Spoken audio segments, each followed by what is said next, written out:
Welcome back to the cafe, guys. It is Saturday night, and we are bringing back the creepy, weird, unexplained, and scary Saturday night, guys. We're gonna be looking into something tonight. It's a little off of the beaten path of what we normally do in true crime realm, and we're gonna take a little decompression break from all that stuff because we've been spending so much time on it. And I've had a lot of requests for this Saturday night stuff that we used to do, so I'm trying to get back into it best I can. So here we are, and welcome back, guys, to creepy, weird, unexplained, and scary Saturday nights at the cafe. We're going to be looking into the real life. For those of you that are familiar with the Stranger Things TV series, we're going to be looking into the real life story behind that situation, where they got the idea from it, where they got what they got for it. If you ever watch that stuff, great show. I love it, by the way. Big fan. Of course, I love paranormal. You guys know me. I love the creepy, weird, unexplained, whatever it is. It's been a while, so I'm grateful to be back with it. I even got my creepy, weird fireplace on tonight for you guys. So it's great to be back with this, guys. I miss doing this stuff, and it's like I said, it's a nice break from what we do daily. And it's once a week. If I can force myself to be able to make it Saturday nights, I would love to go back to it regularly. So tonight we're looking into, it's called the Montauk Project.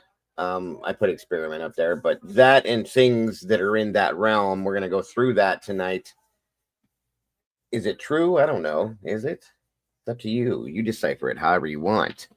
But it's what the Stranger Things situation is part of. Yes, I watched the last 4 episodes they gave us and then teased and dangled over our heads for Christmas for the next ones.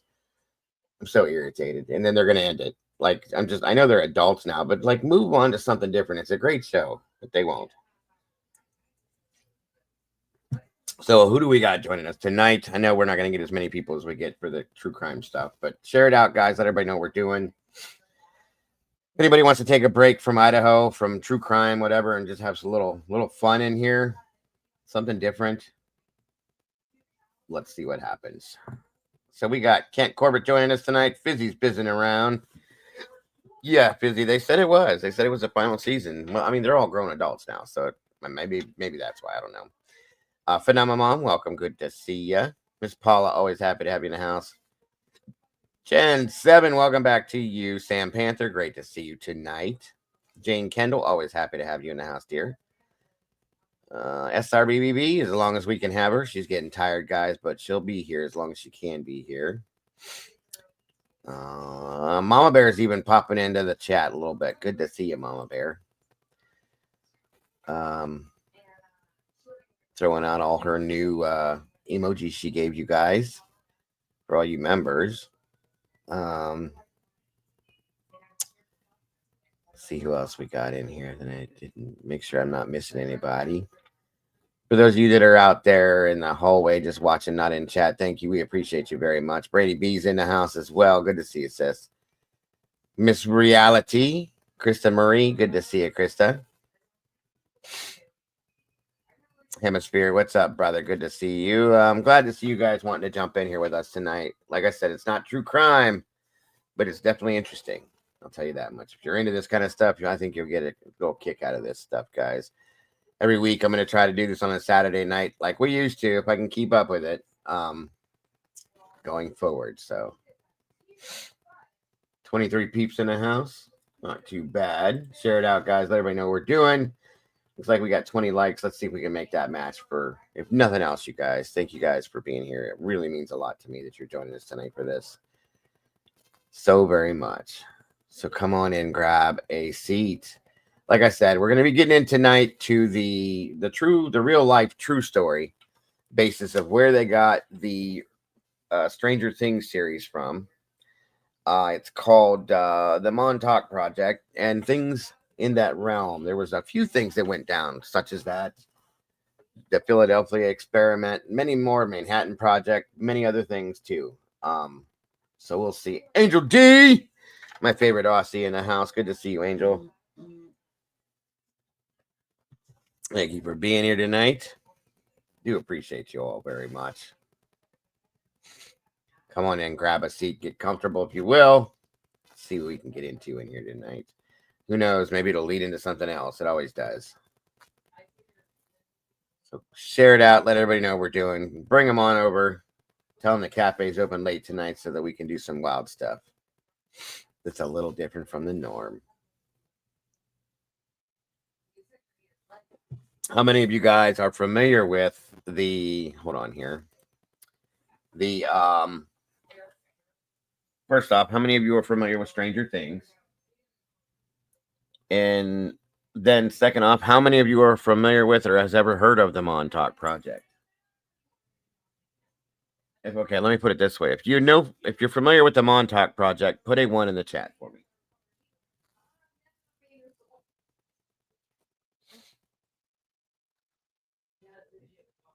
Because most people know what Stranger Things is.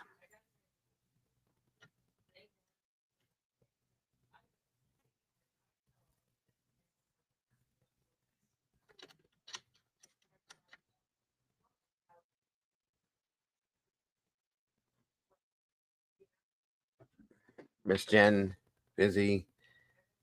Court RN, welcome to you. I guess I'll do a poll. SRB likes polls. Oh my God, Michelle is garbage. Listen, you know how animal work? The enclosure is long. I work there. Just half. And it's no. There's nothing in it. We asked you the neighbors today. All right, so there's a poll. There's your first poll of the night. Are you familiar with the Montauk Project? Yes, no, or maybe. CZ, welcome back to you. You know who would love this is Captain Jenks. I wonder if he's in here. Let me see. Let me see. I know he was in here.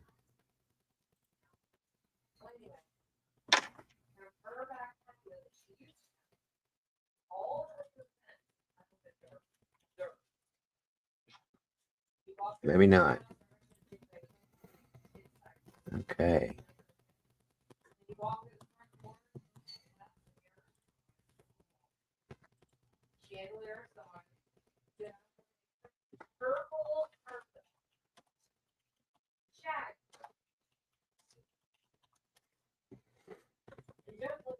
All right. New York. Yes, it was out of New York. Phenomenon. CZ's in the house. Court RN. Thank you for joining us tonight. Grateful to see you here. I know this isn't the norm, guys. For a while there, I do this once a week to try to decompress a little bit from everything else and change it up. Give you guys some kind of different entertainment of some sort. This is more entertaining than anything. I do too. I saw Scott, and I don't know where he's been. He was in here for like one show for a minute, and I saw him somewhere else too, but I haven't seen him in a while. I don't know where he's at or why. I miss him. He was here every day for a while, and I don't know where he's at.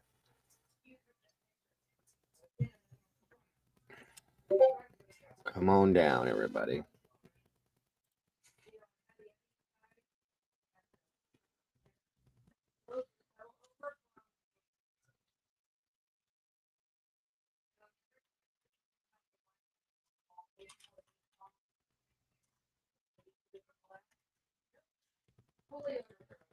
Hopefully we'll get a couple more people in here before we get started. I think Miss Bianca said she was coming. We'll see. I guess it also depends on who else is live. So, well, Miss Lana's live, and so is a mob crew, and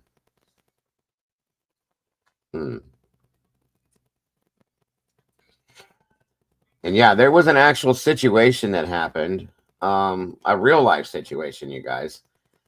Like if you guys know who Will Byers is from Stranger Things, there's the first episode, the first season, the little boy that disappeared, and then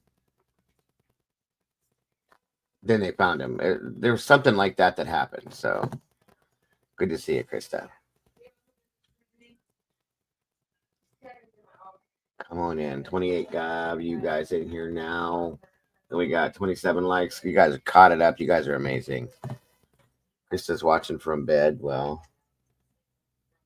what do you guys think of my creepy fireplace tonight? You like that one? That one is probably because of the TV. It's a 5K TV. It looks real, folks, like really real from here out in person. I don't know what you guys can tell from there, but the skulls, it looks like you can walk up there and grab one. That's how great that picture is for this. I love it. And that's a new one that I found. I wish I'd have had that for Halloween, or I'd have played that the whole time. Yeah, I like it a lot. It's pretty neat. Mikey's in the house. What's up, buddy? Good to see you tonight. Oh, come on in, guys. Grab a seat. We're going to look into the real life Stranger Things and how it came about, where they got their story from. See, it wasn't just somebody writing this story out of their own head. They actually went into something. A lot of these scary movies and stories and stuff like that, yeah, it looks kind of cool, doesn't it? They come from some form of a true story, guys, or some form of a story somewhere. So, hey, Robert, good to see you, sir. Looks like I'm wearing a crown of flaming skulls.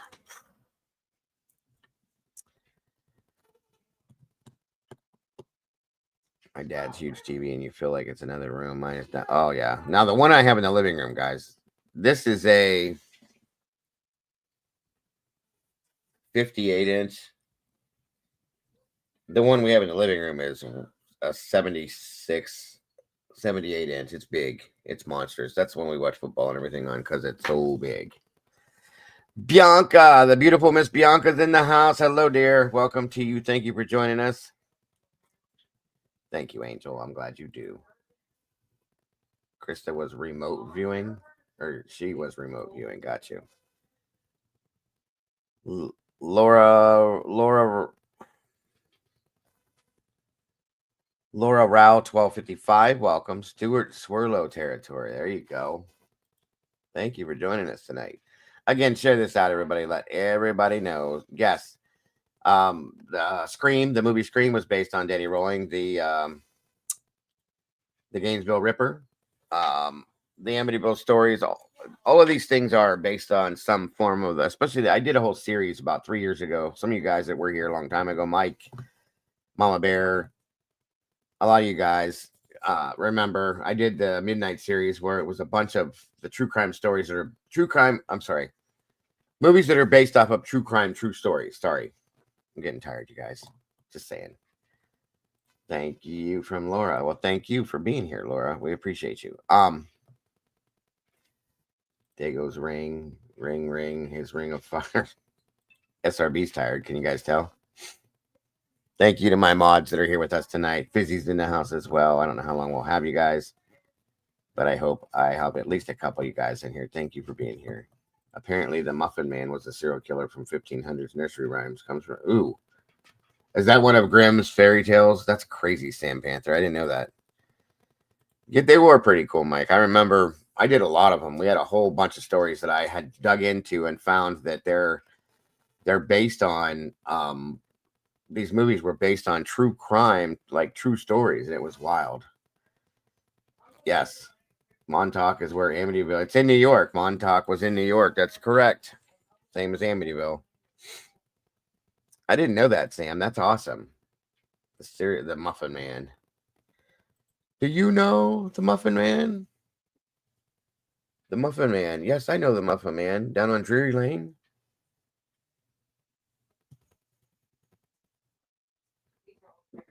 Oh, no. I'm too tired, Mike. This will be better. We haven't done this in a long time. That makes sense. Made cakes to lure kids. Yes. That's wild. What? About what, SRB? What did I say now? Well, they're both strange situations, Krista. So I know how you could get it confused. I just told him I caught shit invoice for you. Oh, gotcha. They were, but they were great too, Fizzy. If you love like creepy shit and scary stuff. Grimm's fairy tales were wild, guys. They really were. Oh, the Muffin Man thing. It is what it is. About being tired now. It's all good. I understand. She's gonna start rambling crazy shit when her and Mama Bear both. They get delirious when they get tired. It'll be funny. It'll be funny. All right, guys. We got 39 peeps in the house, 35 likes. You guys are awesome at keeping that caught up.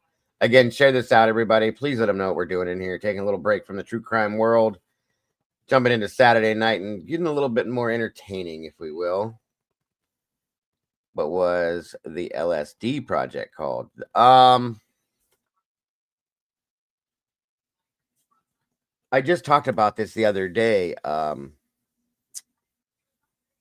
Phenomena Mom. I just talked about this. Meg, the megastar. Yay.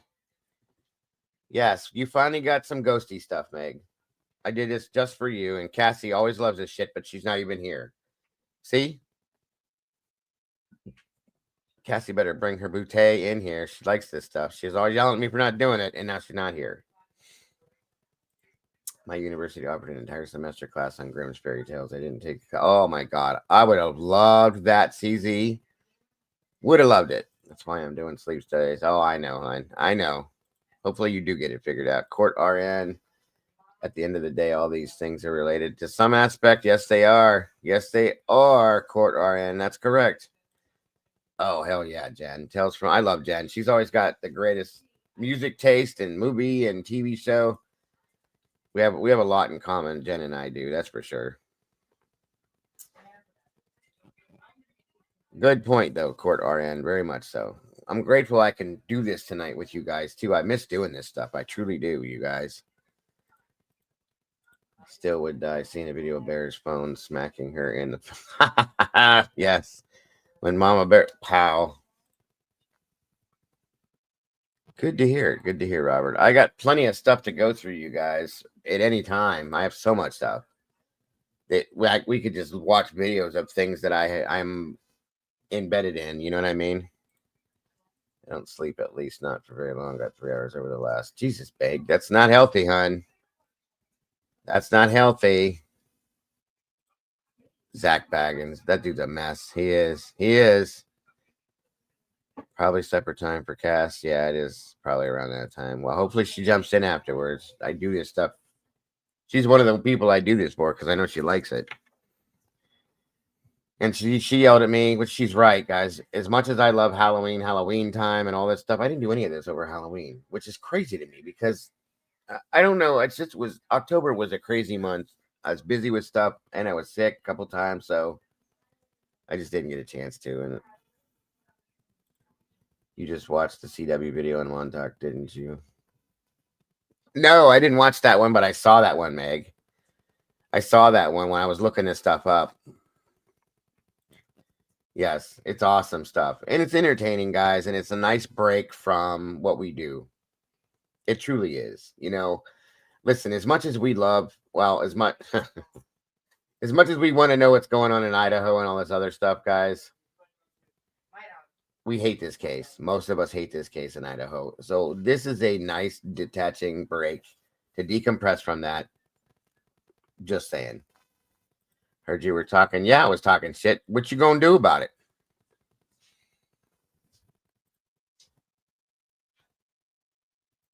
It's almost 9 o'clock. You should be eating dinner way earlier. So that is your fault, sassy one.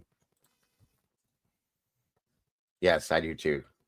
I absolutely hate this case. Room for paranormal and missing. Yes. Miss Bianca. We'll see you guys. Okay, so let me check this poll real fast. We're going to look at SRB's poll. She loves polls. Mom ratted me out. That's okay. She's allowed to. Oh, I always forget what time it is for Cassie. So, yeah, that was my fault, Cass. 43%. Are you familiar with the Montauk project? 43% said yes. 32 said, or I'm sorry, 43% said no. 32% yes, and 25% said maybe they're familiar with it. You probably have to see it, then you'll know for sure. I always forget what time Cassie's on a time chain difference from us, so I'm sorry about that. You got me to say I'm sorry. I said it. Take it and run. I was hoping to see Tomboy and Tandy in here. At least Tandy. It's freezing here. Well, here, let me turn the heat up, Jen. Hold on. All right. Hopefully that helped, Jen. Maybe it'll warm you up a little bit. Yeah, I'll need a break sometime. 3 years long. Yes. No lie to that one, Sam. No lie to that one. Uh-oh. There you go, Robert. Do your thing, bro. What'd you do to her already, Mike? She's in that whack time zone. Yeah, it's because she lives in that whack state. If she'd come back to Ohio, her time zone would be perfectly fine. It's 30, feels like 18 and snowing, which means we're going to get that next. It always starts up there where SRB is, and it works its way down here. It is 29 here. The real feel, it says 18. I don't know how that works out, but it does. Cat K, welcome, dear. Good to see you tonight. It very likely probably is fizzy, and we've made it because of all the bullshit. We've made it into what it is, and I hope that the answer comes out and it is that simple. I truly do.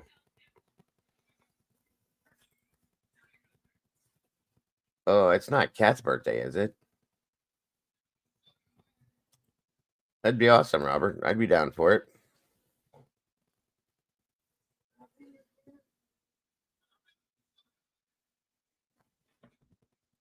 Oh, even Kev said, wasn't this your idea and you weren't listening? Uh-huh. See? Kev knows what I'm talking about. Kelly Land's in the house. Happy Dagoversary to you. 4 months, Kelly. That's awesome. Wonderful to have you back, Kelly. Great to see you. We got 4 inches in St. Louis. I think we got 6 to 8 inches here the other day. Oh, Mike's down in Florida. I did read your comment, Cassie.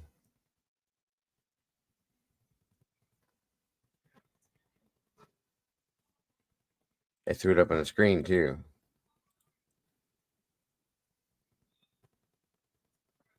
Welcome, Jenny. Jenny 444 in the door. Great to have you here tonight, guys. We're doing a decompression stream tonight. 47 peeps in the house with 43 likes. That's awesome. We're taking a little break from the true crime stuff. I was doing this for quite a while, and then I slipped, got wound down with a bunch of other stuff. So we do on Saturday nights, we do creepy, unexplained, weird, and scary Saturday nights. And I do and delve into a genre of different things that are in the weird, creepy, unexplained, and scary realm of the world.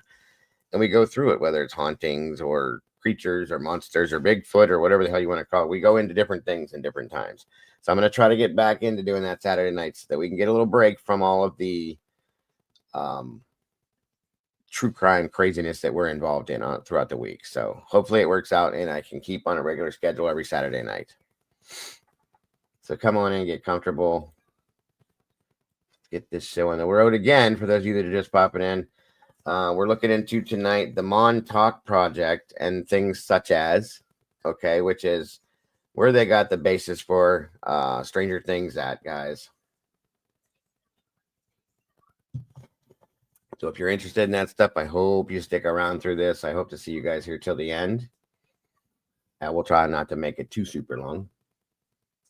And I hope you enjoy this, guys. I really, truly do.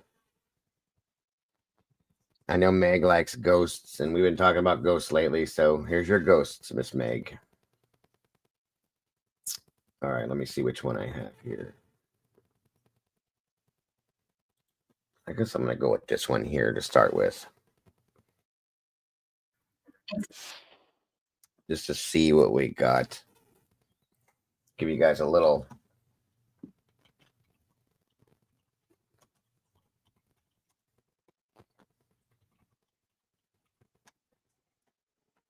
just to show you the show that I was talking about with the Stranger Things. Give me 1 minute here. Give you a little trailer.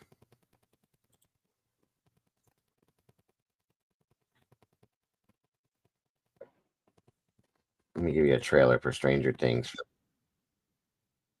just in case you guys aren't familiar, and then we'll jump into the meat and potatoes.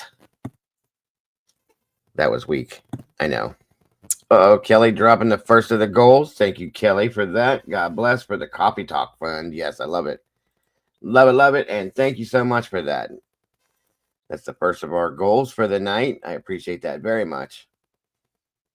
Let's see what we got here, guys. We'll give you this. This is the TV show that they based what we're going to look into tonight off of, for those of you that aren't familiar.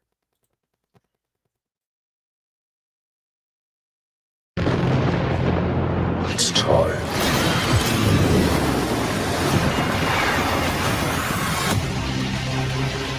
After what we've been through, it ties us together forever. Wherever this blood leads, I need you to fight one last time.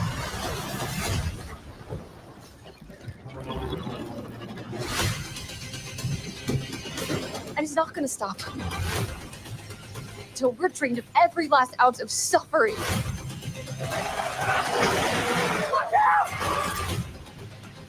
You've broken everything. Your suffering at an end.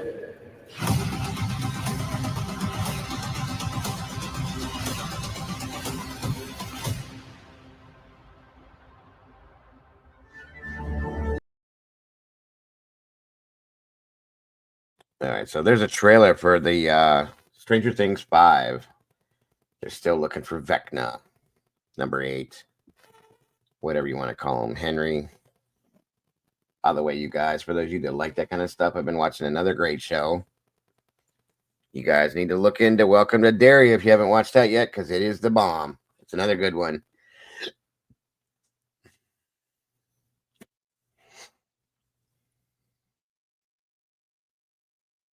Oh yeah, and yeah, some new stuff is coming out, guys. I watched the first 4 episodes already because I just can't help myself. So there's that. So yeah, Welcome to Derry is awesome, Jen. I love it. So that story from season 1 through season 5 is what we're looking into, is based off of. Okay, or I'm sorry. What we're looking into tonight is what that series that I just showed you the trailer for is what we're looking into. That's what it's based off of. Sorry, guys. I'm getting myself confused.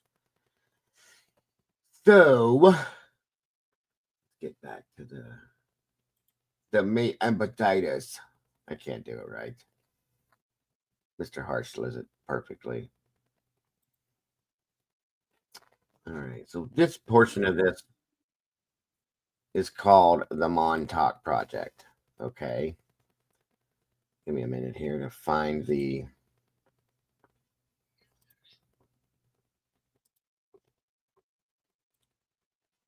Oh, 1 minute. I forgot. Give me a second. I'm sorry, you guys.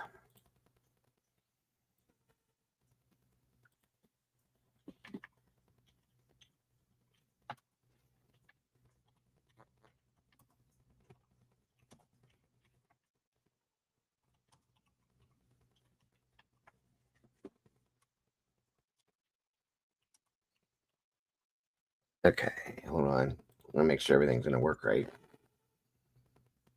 Maybe. Hold on.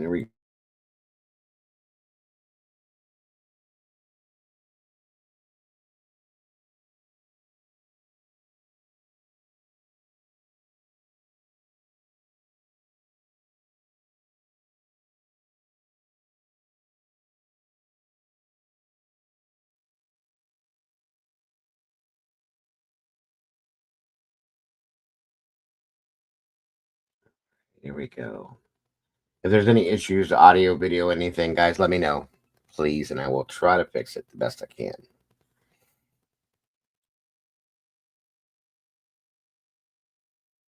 It's the 1980s in small-town America when a young boy mysteriously goes missing while on an evening bike ride with his friends. Large search parties comb through the woods and meadows, leaving no stone unturned. But there's no sign of the missing child. One night, the boy's emotionally exhausted mother believes she has received a message from her son through a string of Christmas lights hanging on the wall, and the local sheriff stumbles upon secrets being hidden by a large scientific laboratory operating on the outskirts of the town. Together, the missing boy's mother, his friends, and the sharp-witted sheriff discover that what their small town was dealing with went far beyond child abduction and into the realm of the supernatural. Suddenly, these normal people are forced to accept things like mind control, time travel, and the presence of an evil, interdimensional creature that attacks and kills with no mercy. This may all sound like the plot to some mysterious thriller, and it is. It's the plot to the hit Netflix television series Stranger Things. However, many insist that the unbelievable circumstances of Stranger Things are not only possible, but actually happened in real life. That brings us to Montauk, a coastal tourist town located on the eastern end of the South Shore of Long Island, New York. Known for its beautiful beaches, plentiful fishing, and scenic nature trails, Montauk has long been an idyllic summer getaway for those seeking. By the way, guys, if anybody would like to join me up here, just let me know. I'll go ahead and bring you guys up. I always like company, so if you choose. If not, no worries tonight. Relief from the heat of the city. But in the shadows of Montauk's beaches and centuries-old lighthouse lies a place steeped in mystery and dark legend. Camp Hero. What appears to be an abandoned military base hidden amongst the dense woods is also rumored to be the epicenter of one of the most chilling and controversial government projects in American history, the Montauk Project. As you peer past the barbed wire fences and weathered signs warning of danger, whispers of clandestine experiments, mind control, and time travel beckon you deeper into a world where fact and fiction blur into an unrecognizable fever dream of fear. Today, we are going to journey into the heart of Camp Hero, unraveling the enigmatic tales that have fueled conspiracy theories for decades. From accounts of children being abducted for secret experiments to claims of interdimensional portals hidden beneath the decaying radar tower, the Montauk Project has become a focal point for those who know that their government has long been conducting experiments far beyond the bounds of ethical science. But what is the truth behind these stories? Join me as we explore the eerie grounds of Camp Hero, seeking answers in the murky darkness where reality and paranoia collide.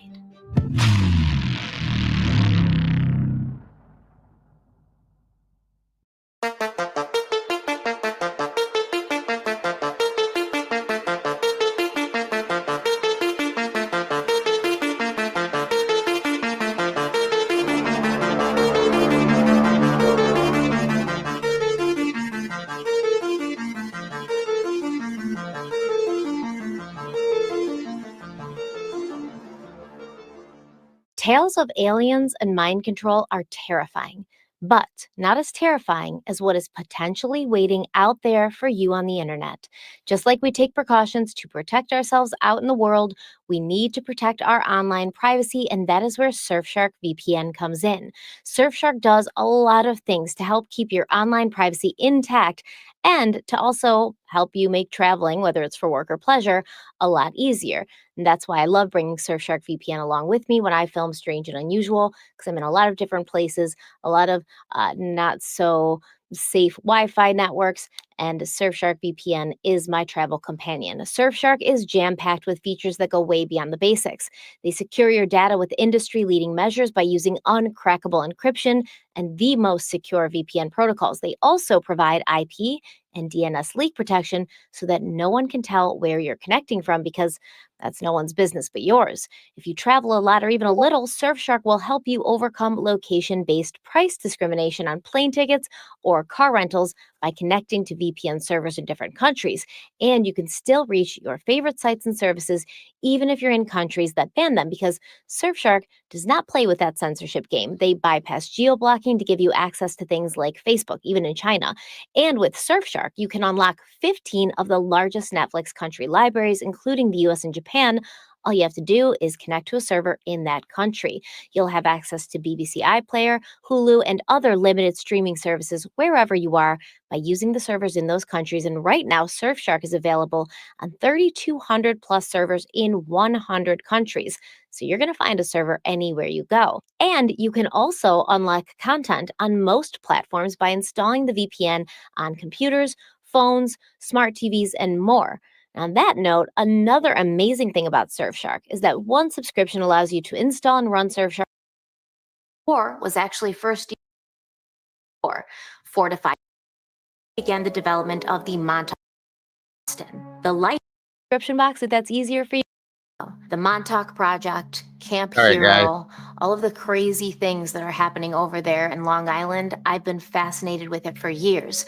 And I was going to do a Halloween video on it a few years ago, but as I got deeper, I realized I had to go there myself. I had to see this place for myself. And I'm so excited to share with you what kind of things I learned about the Montauk Project and what kind of things I saw on my journey there. Now, the eastern tip of Long Island has been strategically significant for the United States for centuries. During the American Revolution, when the British controlled Long Island, they would keep huge signal fires burning on Turtle Hill.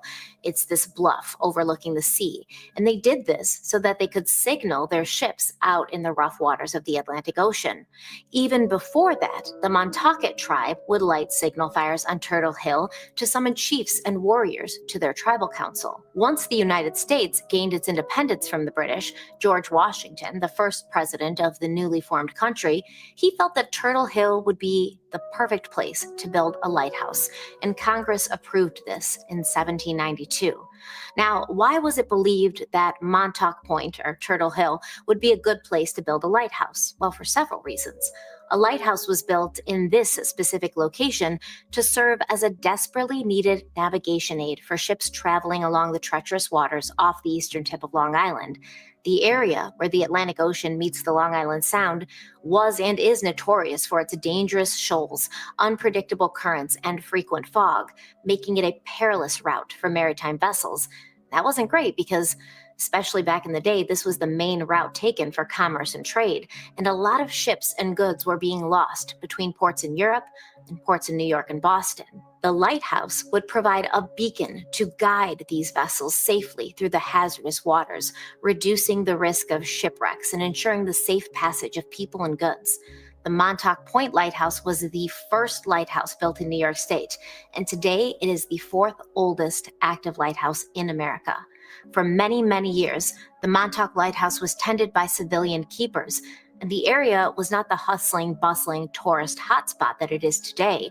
It was isolated and desolate, the only sounds heard being the whipping wind, the crashing waves, and an occasional foghorn from a passing ship.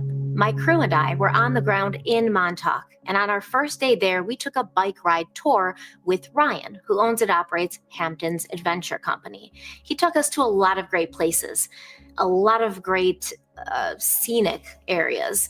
And while we stood on the precipice of the bluffs overlooking the Atlantic, I could hear what sounded almost like lightning cracking loudly. And Ryan explained to me that the sound I was hearing was large rocks in shallow water being pushed together by these immensely powerful waves. And Welcome, Brian guy. Good to see you, Brian. Thank you all, those of you that have jumped in since we started. I appreciate you guys joining us tonight, and I hope you guys enjoy this very much. that created this sharp and loud clacking sound. So I can only imagine being a lonely lighthouse keeper, staring out into the dark expanse of the night and listening to the sounds of the powerful ocean waves as they pounded the shores of Long Island. But this area of Long Island would not be desolate for very long, because in 1879, a prominent New York City real estate developer named Arthur Benson purchased the entire Montauk Peninsula, about 10,000 acres, for $151,000, which today would be almost $5 million. Benson had foresight. He recognized the great natural beauty of Montauk and had visions of transforming it into an upscale resort community for the New York City elite. In the 1880s, Benson began the development of the Montauk Association, a private group of wealthy New Yorkers who would go on to build homes in Montauk. And the centerpiece of this development was the construction of 7 large shingle-style summer cottages built on a bluff overlooking the Atlantic Ocean, which would become known as the Seven Sisters. Now, Arthur Benson's dream of creating a fully developed upscale resort town in Montauk did not come to fruition during his lifetime. But the land he purchased and the small amount of development that took place there under his purview did lay the groundwork for Montauk's eventual transformation, and the torch was handed off to another man who had grand visions for the area. Carl Fisher was an American entrepreneur best known for his role in developing Miami Beach, Florida. In the 1920s, after his success down south, Carl Fisher turned his attention to the easternmost tip of Long Island, because his dream was to transform Montauk into the Miami Beach of the North, and he began working on a project that would include luxury hotels, a yacht club, golf courses, a fishing village, and residential areas. One of the most notable projects Fisher developed was Montauk Manor, a grand hotel that still stands today. He also built a commercial fishing village, hoping to make Montauk a hub for both sport and commercial fishing, and he began working on improving the Long Island Railroad because he wanted it to go all the way to Montauk. So he invested in infrastructure that would facilitate tourism and transport, something he'd also done in Miami Beach. Sadly, Fisher's dream would also come crashing down along with the stock market in 1929 when he lost his fortune and his developments were stopped in their tracks. This was a hard time, not just for Carl Fisher, but for America in general. The Great Depression was the worst economic crisis in modern history, lasting from 1929 until the start of World War II in 1939. Between bank closures that started in 1930 and the Dust Bowl causing farmers to have to walk away from their crops, which were no longer growing, unemployment had reached 20% by 1933. And then, in 1939, the biggest and most deadly war in history began, involving more than 30 countries and sparked by the Nazi invasion of Poland.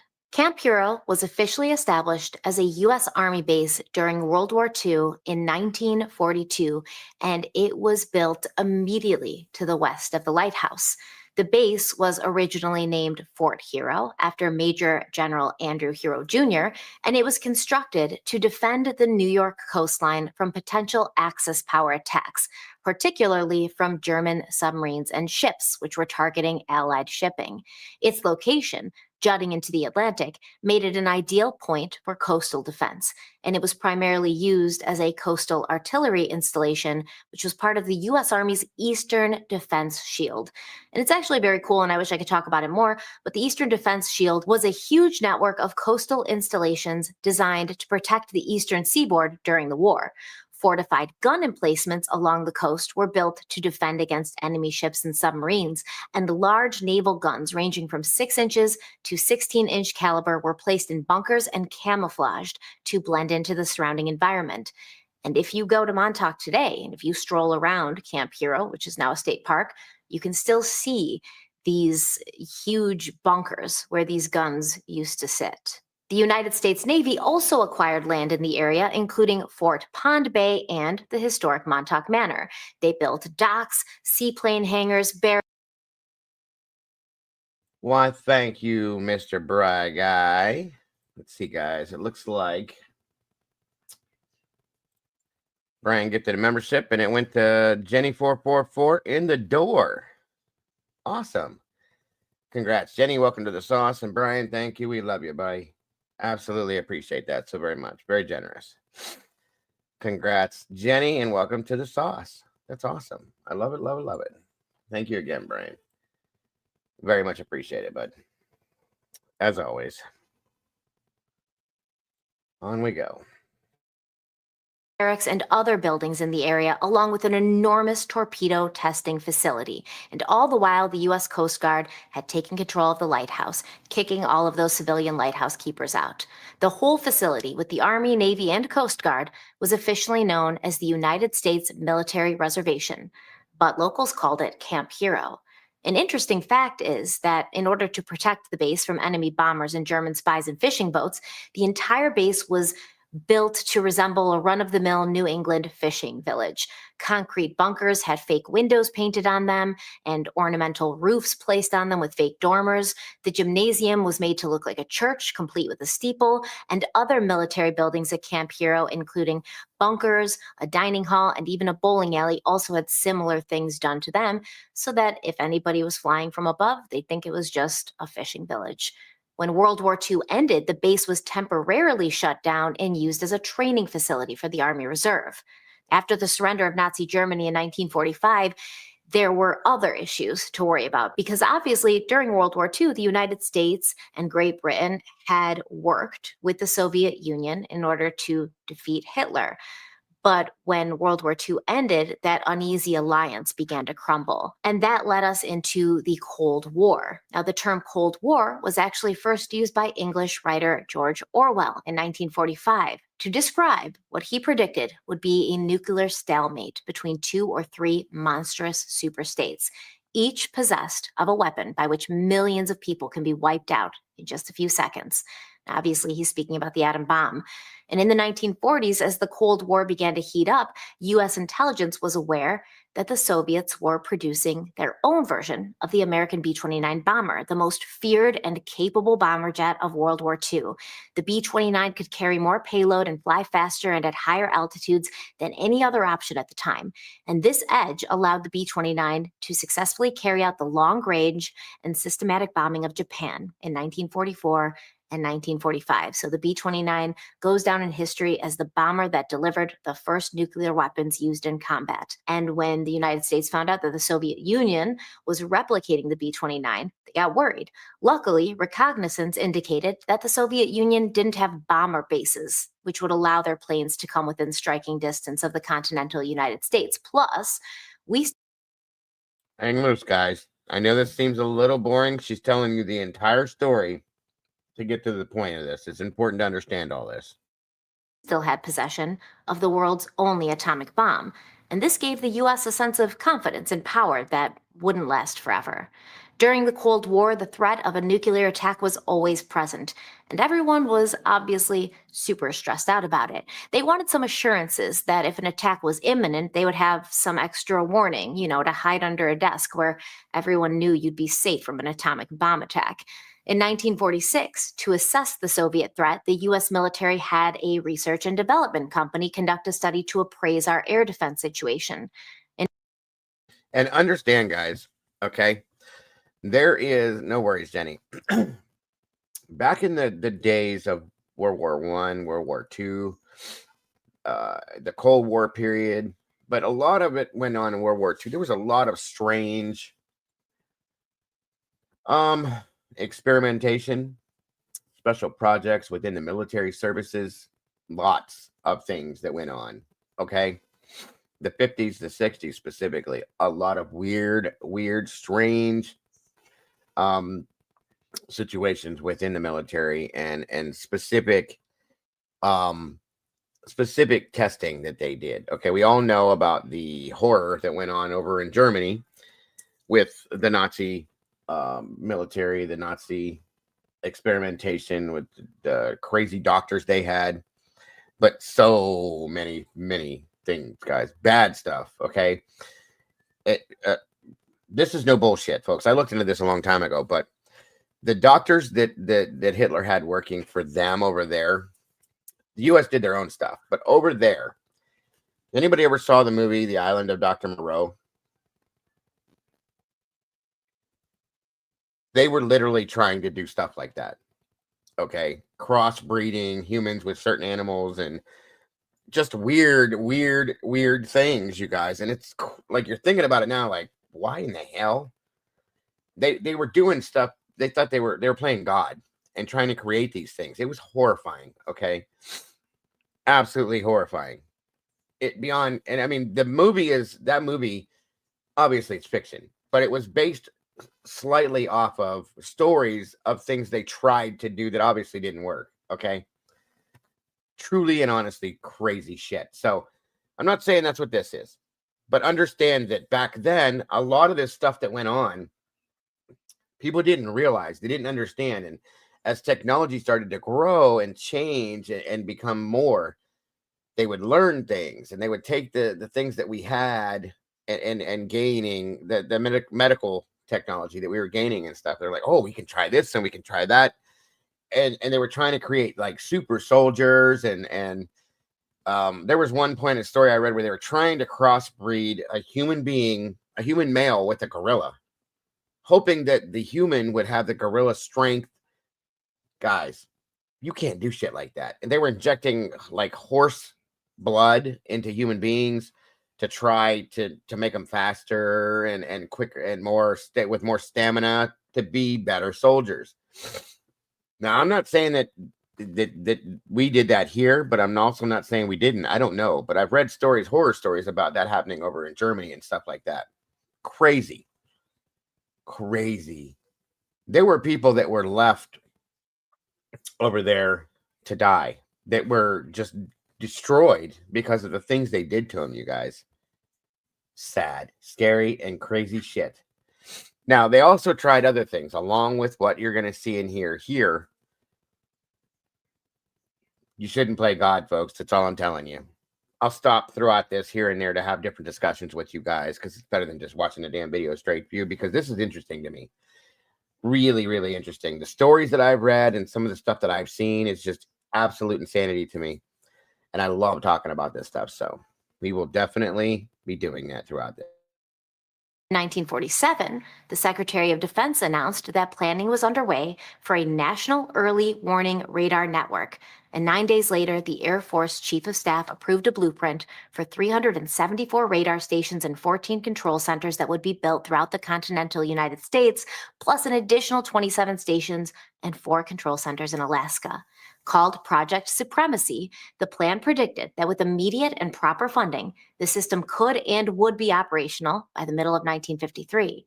This early warning radar system would ensure that radar stations could report any enemy or foreign aircraft to the regional control center, and they'd be able to alert the interceptor aircrafts, and once the interceptor was in the air, the radar stations would take control and vector the interceptors against the attackers.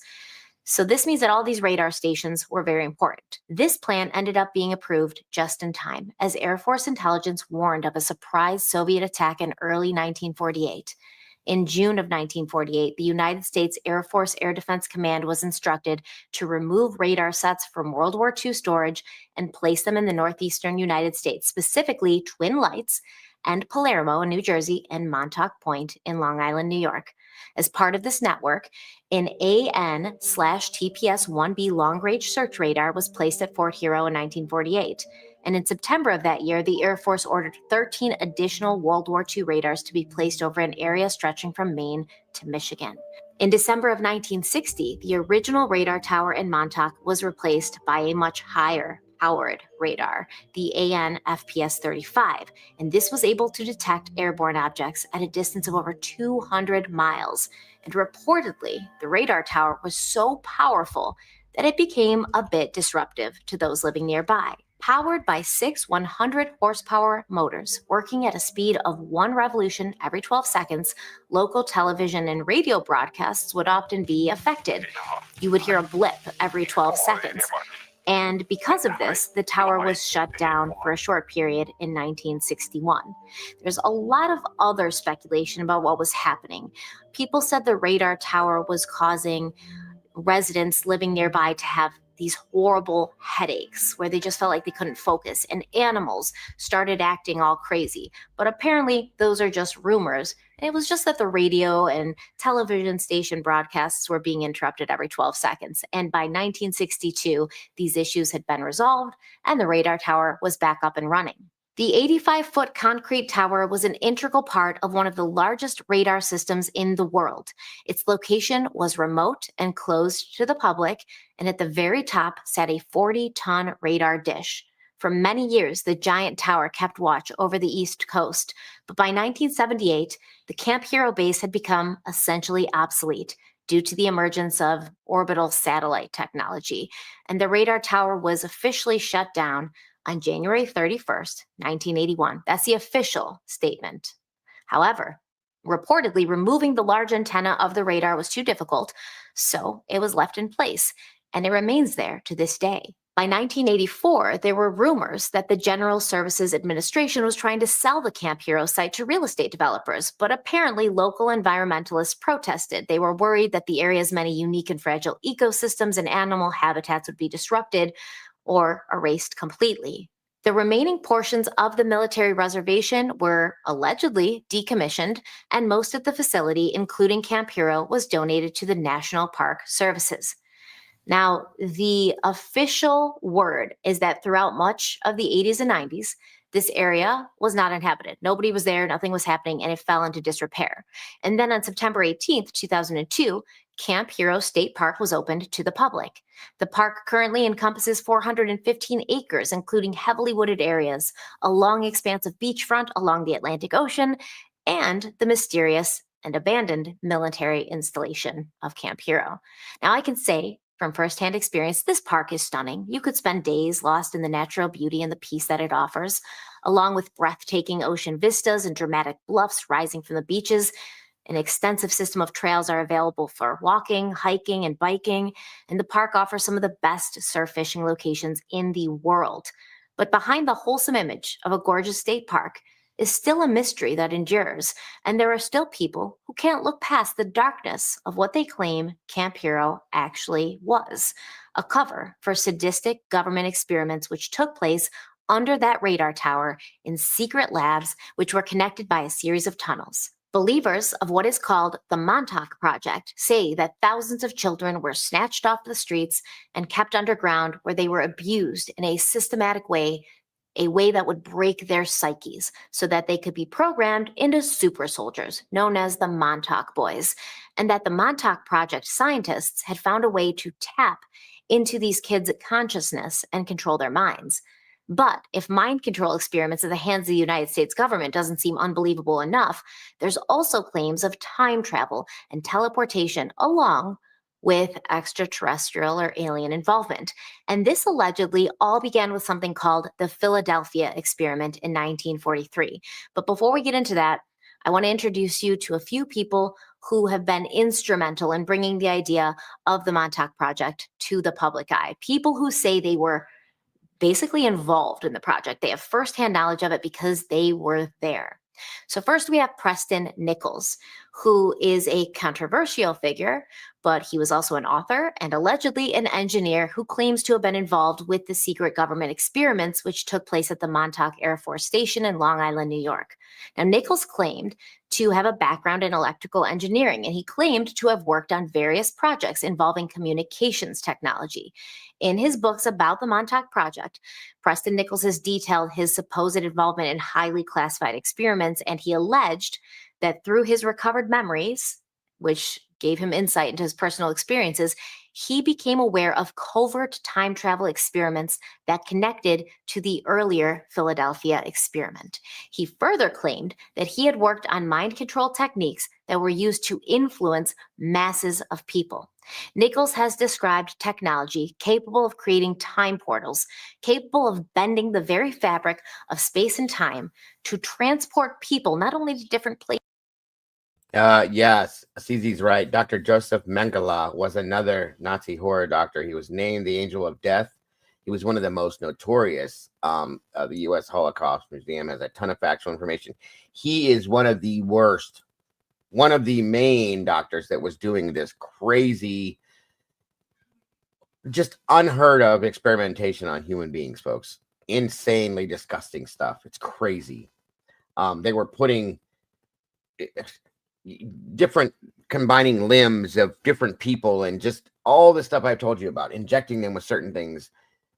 certain animal blood to try to make them different, all sorts of insane stuff. But Dr. Mengele was crazy. I mean, literally detached from reality, folks. Facts are facts. Places, but to different times, different eras. And a major aspect of his claims was the use of technology to manipulate thoughts and behavior, with large-scale psychological manipulation experiments allegedly being conducted on civilians. Additionally, according to Preston Nichols, extraterrestrial beings or aliens provided assistance to the US government in some of these advanced technologies. Now, some of this stuff that she's getting into, she's talking about. Chris Carter was a writer, the main writer, the best writer for a TV series called The X-Files. Chris Carter took a lot of unredacted, unsealed government files that they had access to some extent, little mini stories. And he took pieces and parts of this stuff. I watched a documentary on Chris because I was a huge fan of the X-Files. And a lot of the stories that the X-Files put out were based lightly off of stories that came from such situations as Dr. Mengele and different things like this, okay? One of the biggest stories, and here's the thing, you guys, understand something. It depends on how you perceive this, and it depends on what you believe. There are stories out there that back then, which she's explaining now, that we all know what happened in the 40s with in New Mexico with the supposed alien crashes. And welcome, Carl. Good to see you, brother. Things like that. That they actually had. Now, these are the stories that are told. Not saying it. I've read all this too, by the way. That they had Area 51 at Wright-Patterson Air Force Base here in Ohio, different military installations that they have had alien entities that they have taken their DNA from and combined with human DNA to create some of these super soldier type creatures, I guess you call them, and that they've used alien technology to do some of this stuff, okay? And it's been going on supposedly for years, folks, okay? Believe it, don't believe it, whatever you want to do, I understand and respect it either way. I don't even know how I feel about it, but it's very interesting to read. And is it plausible? Anything is these days, you guys. That's all I'm saying. So who knows? Who knows? And the stories that they have told is that they have had alien human hybrids walking around within the communities and society for years now, that they have in the military. They can do certain things that we can't do, and blah, blah, blah, blah, blah, blah, blah, on both sides of the world, okay? Again, who knows? That's all I'm saying. Carl says, I can't remember the name of the show that basically replaced X-Files, but it had an episode in March of 2001 showing a plane heading straight towards the Twin Towers. You know what, Carl? I remember that. I remember that story. I know, Jesus. The Outer Limits? No, that was before the X-Files. But I know what you're talking about. With what they put in our food, who knows how susceptible we are as humans to the changes. 100%, Fizzy. We don't know what our government's doing. And we're not going to know unless you're part of it. So who knows? Who knows? Technologies. Well, time is essentially like a real estate. In other words, as you and I can walk through real estate from point A to point B, all time coexists, and it's possible to go from point A to point B if you can find the path to go directly from. So that's true. E.T., the movie E.T. is based off of an alien that they said they found in Latin America, Mexico. I think that is what the design for the movie character was based on. I read that somewhere too, CZ. That's absolutely correct. Absolutely. And this explains, there's a lot of time travel stuff that comes out of this as well. And you guys, I've read probably 2 handfuls of stories that has stated in these stories that the United States government has already figured out time travel and they've been doing it for years. Is it true? I can't say that. Do I believe it? Again, I can't say that. But they're claiming that it is. Yay or nay, it's up to you. Just saying. It's interesting as hell to think about, though. And there have been videos, you guys, that have even been posted to YouTube that are questionable about people being seen like back in the 30s and 40s with cell phones in their hand. Okay. It is what it is. Who knows? Okay. We don't know. They've also said that there's things that have been seen in this time of people that look like they come from the 30s or the 40s. Who knows? Or the 50s and 60s when all this was going on. Did they do it? I mean, yeah, Nikola Tesla was somebody else. CZ's right. Nikola Tesla was working on stuff like that back then, guys. And what happened with him? Does anybody really truly know? No. And I wonder why. The government feared Nikola Tesla, folks. Truly feared him because of the things that he was able to do and accomplish. Think about that. Think about what he could have done, what he has done, what things they stole from him, possibly. Just think about it for a minute. And I'm at this point, guys, the only thing I can say to stuff like this is like, could be, because I don't doubt anything anymore.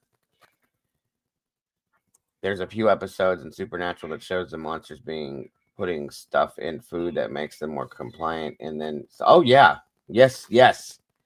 Some of the stuff that came off of Supernatural, a lot of those stories too came from stuff like this. So know that too. Some people believe is taking the linear timeline, bending it over next to each other, and creating a wormhole or a punch through from time A to time B. What about creating alternate paths then? Are we doing that with our lives because of that ability for time to sort of warp or fold over on itself? Some of us are doing multiple timelines. If we have the capability of going from, let's say, today to 2 weeks ago and working the whole 2 weeks over again, what will happen is the first pass will become an alternate reality, since you cannot have a time paradox, which is where you and you exist, two of you at the same time. That cannot be. So one of the passes, typically the first pass, will become an alternate reality, an alternate timeline. At Montauk, I was working at BJ's. At the same time, I was working at AIO. Whoa. Did you get 2 paychecks? Did you get to enjoy all that abundance? No. Oh, that's a shame. I was actually working 2 timelines, one at BJ's and one at Montauk. In other words, I would be in Melville doing my regular 8-hour-a-day job. At the same time, I would be out at Montauk doing my job as well. Now, what would happen to my memories is memory is keyed in by where you are and what timeline you're on. As far as memory goes, the first pass through would become an alternate reality memory. Although theoretically, I could have called myself if I knew how to get through the switchboards and do it. And with that being said, you guys, I've watched right here on YouTube multiple videos about people. For instance, I watched one story. I think we covered it one time here, where this lady went to work one day, her normal schedule that she had done for 25 years. She goes to bed, or she goes home from work, goes to, ends her day, goes to bed, wakes up the next morning, and things are a little bit different, she said. She gets up, she gets ready for work, so on and so forth. She goes to work, and she had a regular parking space. She goes to pull into her parking space, and somebody else's name is there. She goes into work. She walks into her office. She goes to walk to her desk, and it's a completely different floor than she has been on for the past 20 years. And she's looking around, and everybody's looking at her like she's insane. And so for whatever reason, she starts looking around. She starts asking questions. And somebody says, like, that's upstairs on the 3rd floor, not the 2nd floor. So she goes up to the 3rd floor, and there's her desk with her nameplate on it and everything else. But it's all a little bit different. On a different floor. The office was set up differently. It was just a little bit different than what her normal life was like. And so other things throughout this day were completely different, okay, than I might be messing this up a little bit. I'm just giving you like the basics of it. Everything was completely different that day than everything else that she had done the day before and 20 years before that. Okay. It was kind of the same, but different in a lot of important ways. People had different names. There were certain people whose names were like her supervisors and other people she worked with that were different positions than what they had been for the past 20 years. And it was just so strange. So she works through her day doing what she's doing, so on and so forth. Some other things she realizes throughout the day as she went home. This was different. That was different. There were street names that were different, so on and so forth. She goes home, ends her day. Different things within her life, even in her own home, were different. I think there was even some TV shows or something that were not like they were. And then she goes to bed. I think that's how this worked. Got up the next day and everything was like it was 2 days beforehand. So it was almost like she slipped into a different reality that day, woke up in the wrong reality or something weird, okay? And went through that day completely like out of her mind, crazy, floored over what the hell's going on because so many things were different. And then 24 to 48 hours later, I think it was something like that. She goes to home, she goes to sleep, wakes up, and she's back in the original reality she was in. And I was just like, what? And it makes you wonder, like, who would create a story like that if it's not true? You know what I'm saying? So wild thing. So the thought of two different like realities existing at the same time, two different timelines moving side by side in a parallel situation going at the same time, it's like, wow, you know, it's mind-blowing. But what if it's true? There's been people for years, folks, that have talked about memories that they have no idea where they came from. They know they didn't do this, but they have a memory of it somehow. You see what I'm saying? Can you imagine if maybe these timelines crossed over somehow? If it's real, of course, if you believe that, and it's passed over into the other line. Somehow you just flow into that timeline somehow. Something happens that makes it happen. That would be crazy to me. It would truly be crazy to me. Once again.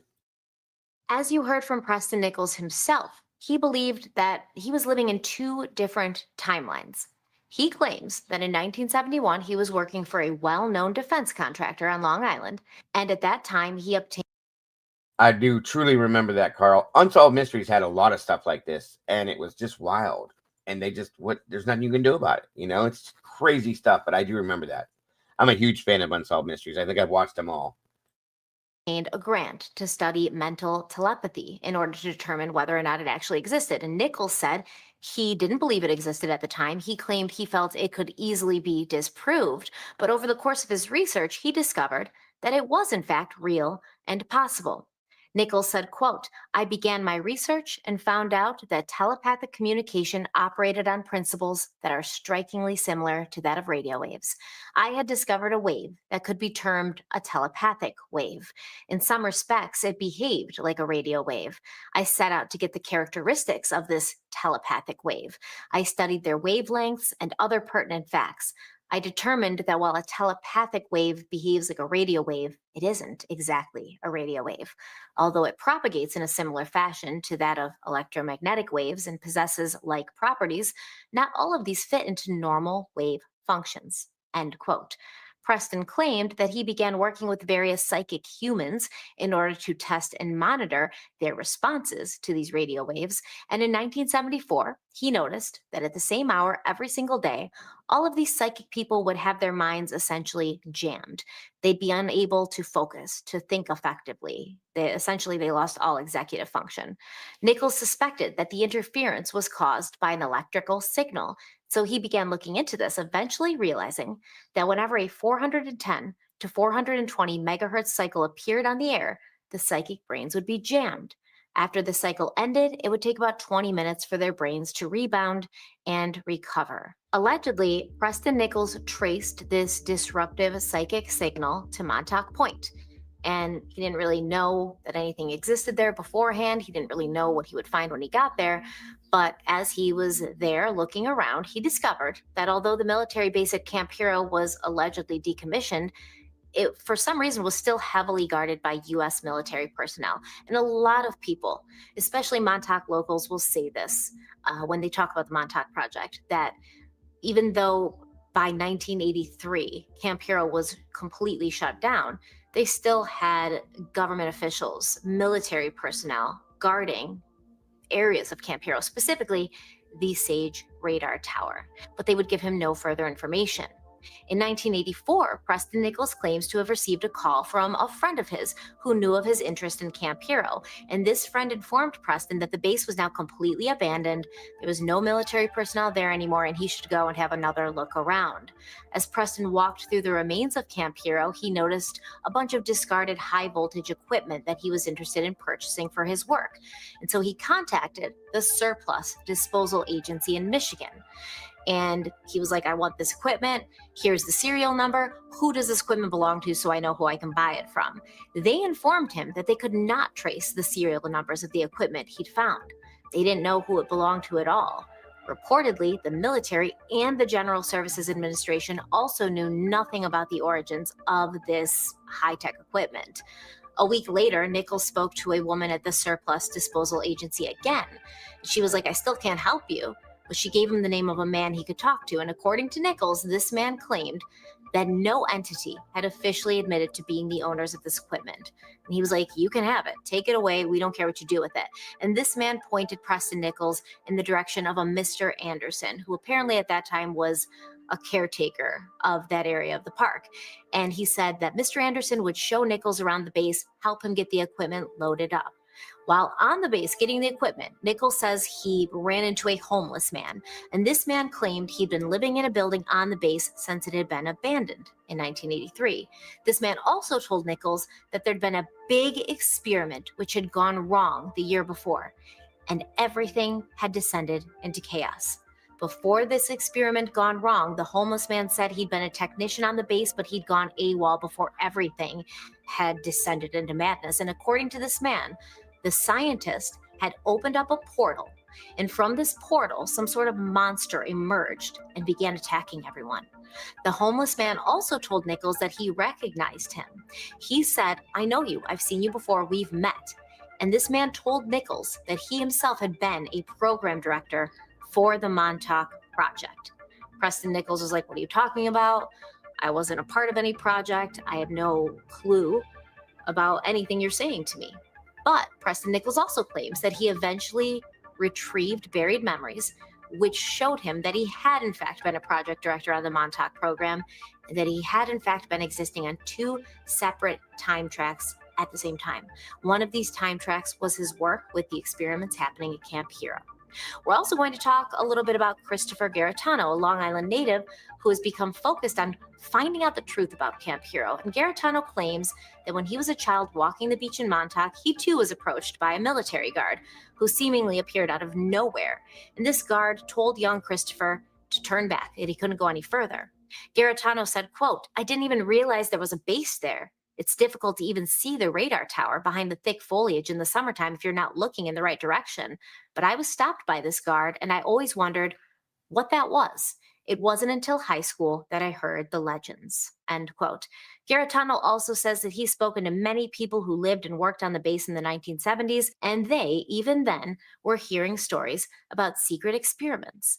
Then there's Al Bielek, a man who claims to have taken part in both the Philadelphia experiment in the 1940s and the Montauk project in the 1980s, along with his brother Duncan. And he's shared his own accounts of time travel, mind control, and alien technology. We're also going to hear from a man named Stuart Swerdlow, who claims to have been a Montauk boy. It's 1970. Where is Stuart Swerdlow in all of this? Well, that was a teenage boy living in central Long Island who was brought here occasionally, sometimes days at a time, sometimes just for a night or for a few hours, and used in those experiments. And other things, including ritual ceremonies, indoctrinations, all kinds of training that went on here. Supposedly, they never expected myself or any of the others to really survive, and I became an anomaly because I did survive. And not only did I survive, but I retained memory, which I'm not supposed to have. They wiped the memories for the boys that they took in and then would release back into the public on a regular basis. And no one was supposed to remember, but I had conscious memory of it. Okay, so we've met some of the main players in, depending on how you want to look at it, this historical event or this conspiracy theory. And I want to kind of talk about what they claim, how it all started. And they claim it all seems to have started, or at least been triggered, with the Philadelphia experiment. And if you're familiar with conspiracy theories and you're a part of that world, you already know what it is. But for those of you who don't, I'll tell you about it. The story goes that in 1943, a U.S. Navy destroyer called the USS Eldridge was made invisible and teleported from Philadelphia, Pennsylvania to Norfolk, Virginia. This whole experiment allegedly happened as a result of the United States government wanting to create a technology that would cloak their ships, basically make their ships invisible while going into battle. So they basically came up with an invisibility cloak for the ships using a bunch of technology, electromagnetic coils, and they hired scientists like Albert Einstein and Nikola Tesla, along with another scientist named Dr. John Van Neumann. Now, there's a whole other side quest here, a whole other branch of the story that talks about Nikola Tesla and how he created technology that allowed for time travel and allowed for a lot of other things. And the government had him basically taken out of the picture so they could steal his technology. And I wish we had time to talk about all of these side quests, but trust me, one day we will. So the government eventually believed that they had successfully figured out a way to pull off this invisibility cloaking of ships. And so they did a trial run on August 12th, 1943. And witnesses who were there for this trial run claim that they saw an eerie blue-green glow surrounding the hull of the USS Eldridge. And then suddenly, the entire ship vanished. But it didn't just be made invisible, it vanished, like it left Philadelphia. And then the ship was spotted just a few minutes later in the Norfolk Naval Shipyard in Virginia before disappearing again and reappearing back in Philadelphia. The Philadelphia experiment ended horribly, didn't it? Yes, because when the ship finally became solid again, if there was a naval person who happened to be walking through an area that had been physically part of a wall or equipment and then it became solid, they became embedded in that equipment and died. But again, the intention was to cloak this ship during World War II so it could evade. Be undetected by German equipment, etc. But the odd thing is that there were German observers during the Philadelphia experiment itself. So on some level, both the U.S. and German governments were working really in tangent with each other. According to the book, The Montauk Project, Experiments in Time, written by Preston Nichols, the Montauk Project was an extension of the Philadelphia experiment. And sometime in the 1950s, researchers from the original project, the Philadelphia experiment, began to focus on another project whose goal it was to continue the research that would allow them to utilize what they called the electromagnetic bottle. And this was the bottle that had made the USS Eldridge invisible. So basically, they said, we did it. It didn't really go that well. People were cut in half. People, ended up having these mental illnesses that took them out for life. Al Bielek and his brother Duncan claimed that they were on the USS Eldridge for the Philadelphia experiment. And they didn't make it all the way to Norfolk because they ended up jumping off in some weird time loop and being spit out in Montauk, New York in 1983. And that's how they ended up being involved with the Montauk Project. But basically, this is all very complicated with physics and math and a bunch of science stuff that I don't have the education or brain capacity to fully understand, but I'll do my best to explain it to you. According to Preston Nichols, the United States government started a weather control project called Phoenix. And this began in the late 1940s with technology developed by somebody named Dr. Wilhelm Reich, an Austrian scientist who had studied with notable figures like Sigmund Freud and Carl Jung. Reich began his career as a psychoanalyst in the 1920s. He was considered one of Freud's most promising students. He expanded on Freud's theories of the unconscious and developed his own concepts about the role of sexual energy in psychological well-being. He's most famous for his theory on something he called orgone energy, which is a universal life force or bioenergy that he believed permeated all living things. He also believed that orgone energy could be harnessed and accumulated using devices called orgone accumulators, easy enough. And these were made of alternating layers of organic and inorganic materials. Not only did Reich claim that these devices could promote physical and mental health, he also said they could cure diseases and control the weather. Reich reportedly found that violent storms accumulated a ton of dead orgone energy, and from this discovery, he was able to come up with an electromagnetic method to reduce how bad these storms would be. So basically, he figured out how to control the weather. Now, Preston Nichols claims that the US government considered Dr. Reich to be a brilliant man, and so they merged his discoveries with their own weather monitors to produce what is known as the radio sonde, a small expendable instrument that's suspended below a large balloon inflated with hydrogen or helium gas and used for upper air observations. More commonly, this device is known as the weather balloon. So while the Phoenix Project was messing with the weather and sending up hundreds of these balloons a day, something called Project Rainbow was underway.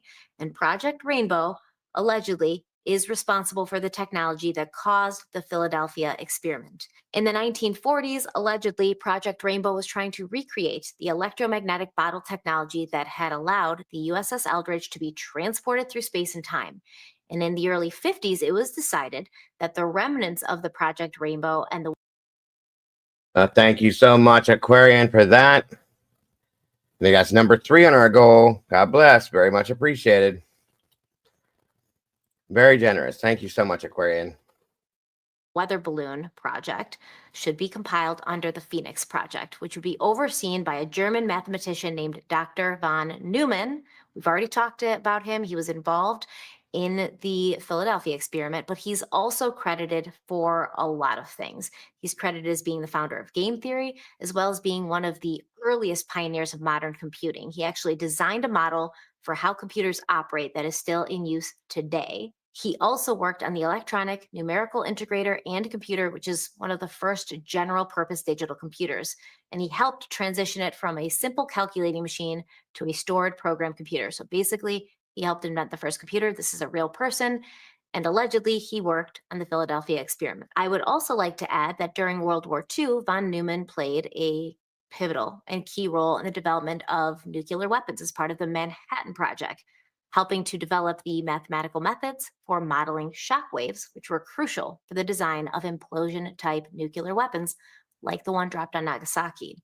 In conspiracy theory circles, von Neumann is mentioned as a key figure in the Philadelphia experiment, and he was supposedly tasked with solving problems related to human consciousness and the interaction between man and the machine. So basically, they were able to make a ship leave Philadelphia and end up in Virginia. And according to Preston Nichols, the Phoenix Project wanted to figure out how to do that with humans. So that was the Philadelphia experiment. They made a movie about that if you guys haven't seen it, where they had like a battleship, naval battleship that went from one place to another one. And like she said, they were trying to do that with human beings. So there's more to this, and I'm going to jump from one place to another here pretty soon, guys, one video to another, so you'll see how to bring human beings into this electromagnetic bottle without having them spliced in half, like what had happened in the Philadelphia experiment. And Preston Nichols says that in order to do this, they had to connect these humans to real-time references. In his book, Nichols writes, quote, "This meant that when they were in this alternate reality or in the bottle, they had to be supplied with something that would give them a time reference. They solved this by feeding into the bottle all the natural backgrounds of Earth, at least enough to convince them of a continuous stream time reference. To do otherwise would likely cause those in the bottle to experience transdimensional disorder and problems of this sort, the sickness you would get from traveling through time. That is why it was necessary to set a phony stage. They could then feel some degree of normality," end quote. Basically, he's talking about tricking humans into thinking that they're connected to their time and space that they're familiar with while transporting them so that their brain doesn't fracture and they don't go crazy. And in order to do this, Preston Nichols claims a computer had to be used to calculate the time references of specific people and then replicate those references while the people were passing through the bottle, which is the alternate reality. Nichols said, quote, "The people inside the bottle would be going through zero time and essentially a no reality, or a disoriented one at best. The computer had to generate an electromagnetic background or phony stage that the physical being would synchronize with as well. If that wasn't done, the spirit and the physical body would go out of sync, thus resulting in insanity. And Okay, let me see if I can make this here. Hold on. To the next version. 1 second, you guys. Bear with me.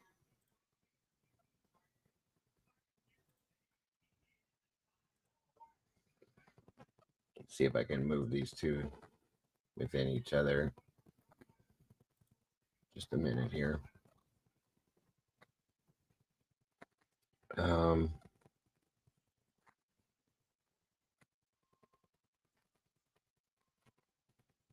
Where's it at? Let's see if this is the same one.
All right.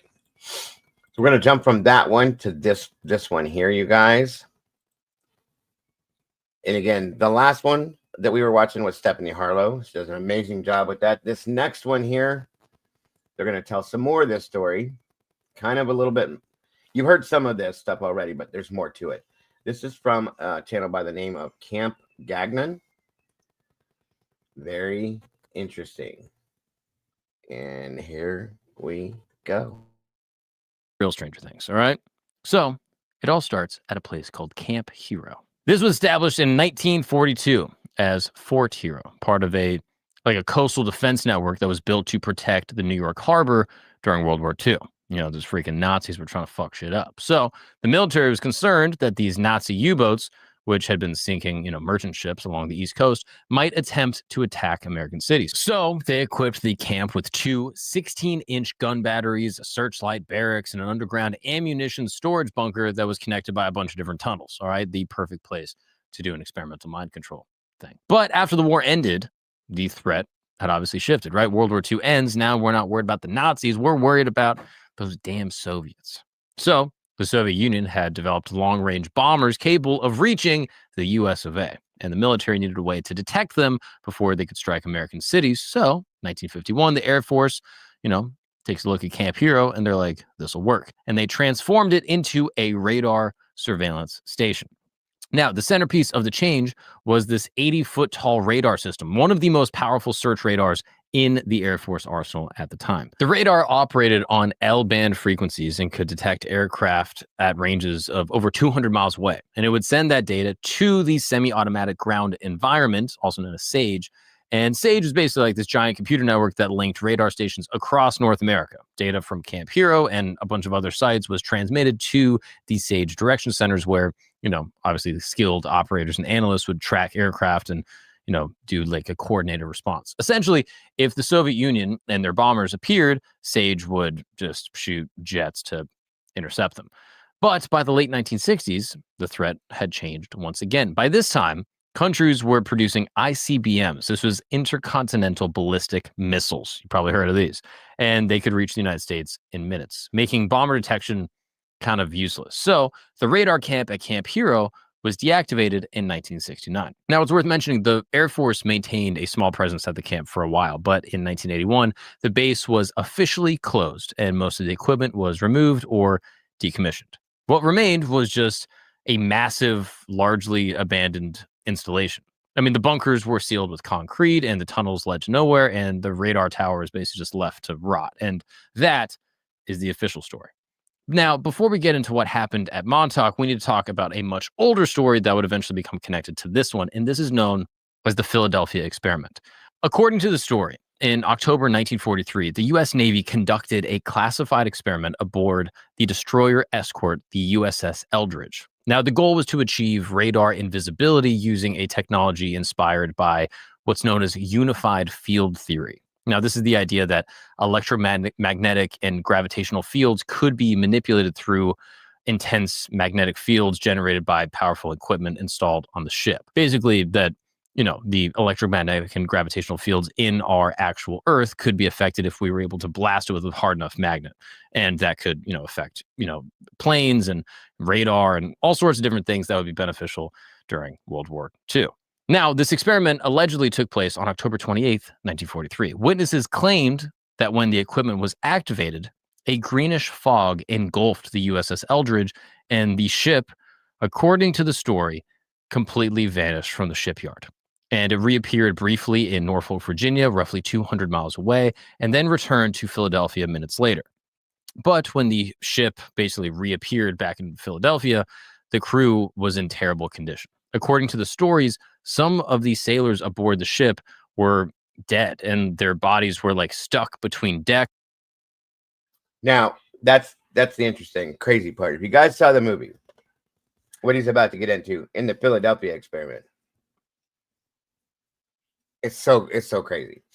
When the ship, the story explains this, when the ship disappeared, went to the other place, and then came back. When it came back, there were people that were they were melded, not melted, but melded within, like, okay, if there was a gun turret, for instance, on the deck of the ship, that, like, they reappeared supposedly like half with the barrel of the gun halfway through the body, half there, half not. They were like melded within the walls of the ship. Just a horrible disaster for a lot of these people. Okay, they became part of the ship. You know what I'm trying to say? It's so crazy, folks. Watch the movie The Philadelphia Experiment. It was insane. But yeah, they became part of this, like the steel. Parts of them, like their right arm and the right side of their face and their body was here. The left side of them was part of the ship. Does that make sense? Crazy shit. You know what I mean? And they were massively deformed and stuff like this. It's insane in the movie, guys. If they made that movie today, the effects would be beyond crazy. So back in the day, it was hard to do it, But that is what happened, because when they went through time, according to the story, it didn't, like, they broke apart into particles. When they reappeared, they were not in the same situation that they were before that happened. Okay, that's how the story explains it. It's wild, y'all. It is wild. They were all in these places that basically, like, you couldn't even get to, like, basically fused into the ship itself. The ones that weren't actually, like, basically, like, reintegrated back into the ship just went crazy, and they experienced this disorientation and memory loss. According to the story, some crew members allegedly vanished entirely, and they were never seen again. And a few reportedly, like, were basically burned, and, they were... They say that it is Aquarian. It was a military experiment that went crazy wrong. I don't know if it is or if it's not, but it's been stated that it was. I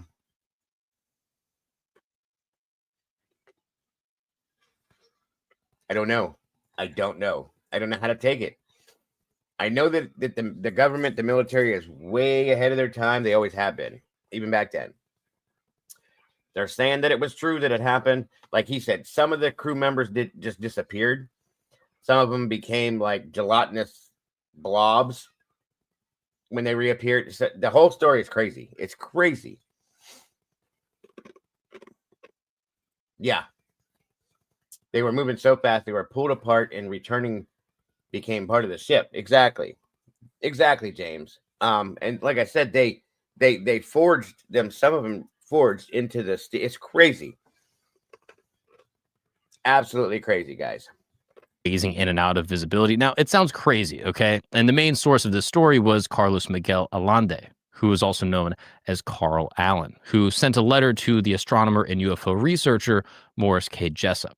But the issue is that Allende provided no evidence. And his letters were filled with unusual capitalization and like cryptic language and references to like Einstein's work that was kind of like misunderstood or just sort of like made up. I mean, in the letter, Carlos says, I have read your book, The Case for the UFO, with great interest, and I feel that you are going to go down in history as the first man to prove to the world that flying objects are real and that we can travel by them. I know this to be a fact because in October 1943, the Navy made a ship invisible and it disappeared from Philly and only appeared in Norfolk, Virginia, and then back again in a few minutes. This was done using Einstein's unified field theory and by wrapping the ship in powerful electromagnetic fields. He goes on to say, the result was complete invisibility to the human eye, but what they had not counted on was that the crew of the ship was affected terribly. Some went insane. Some, as I know, were found embedded into the steel of the ship. Some were alive, but their bodies were half in and out of the metal of the ship. It was horrible. Others simply disappeared. It was a shocking experiment and was never repeated, and the Navy hushed it up, of course.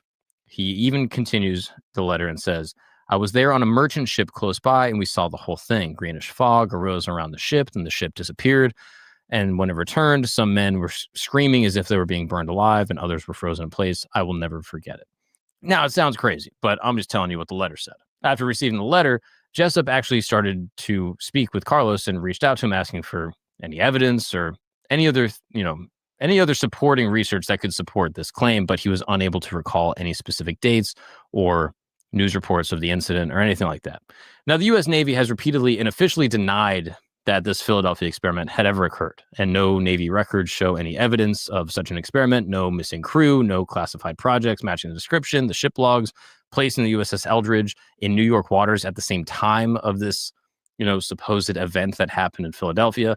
And despite the lack of evidence, the Philadelphia experiment actually introduced a lot of key themes that would resurface decades later. This was, secret military tech, invisibility, teleportation, catastrophic consequences when humans interfere with, physics, all that kind of stuff. Now, keep these themes in mind because they're going to come back with this Montauk project. What's up, guys? We're going to take a break really quick because I got to tell you a story. Point one, I can get a cool 100,000 out making this show possible for, classified work. All the juice needed for speculation. You had a lot of independent researchers and conspiracy theorists that started to theorize that the radar equipment and the underground facilities weren't. There's our Malik, dear. Good to see you, Molly. Thank you so much. James says, I wonder if any food duplicated what happened to the humans. The ship being metal was able to withstand the force. Interesting, James. Interesting point. And yes, Meg, I did see your article, dear. Interesting. Very interesting. Wonder what family members were told about their loved ones. 100%. Guys, we know how the military works and the government. Come on now. And it just because of things that have happened in the past, it makes you wonder, is this true? Is it true? It very possibly could be, folks. You just never know. Actually abandoned. Instead, they claimed that the Air Force withdrawal was actually just a cover story for something more secretive. First off, Camp Hero's remote location in Montauk made it ideal for, classified work, right? It's close to the city, but still very far away from, people milling around. Second, this massive underground tunnel network from World War II provided this kind of like a ready-made facility for these covert operations. And third, the base's radar equipment and the connection to SAGE suggested that it had some capacity for electromagnetic research. Now, a lot of researchers also point to the base's proximity to Brookhaven National Laboratory, which is about 50 miles west. Now, Brookhaven was the real nuclear research facility involved in particle physics and obviously had historical ties to government research. And fun fact, actually, Brookhaven is where one of the first particle accelerators called the Cosmotron was actually. No, Meg, we're not talking about Malaysia. I mean, it makes you wonder if that could have happened with that Malaysia Airlines Flight 370.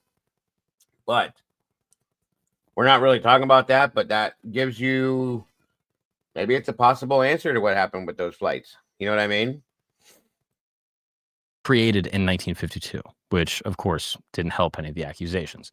Now, conspiracy theorists speculated that Brookhaven scientists might have used Camp Hero as this remote testing site for their more dangerous experiments that couldn't be. I mean, they're not saying that it does, Meg, but if we wonder what happened to those flights, maybe it does. Maybe they were using those flights as some kind of an experiment. You know what I mean? Just it's a good thought. It's an interesting thought, Meg, for sure. No, you're fine. Don't apologize by no means, please. Conducted near, very populated areas.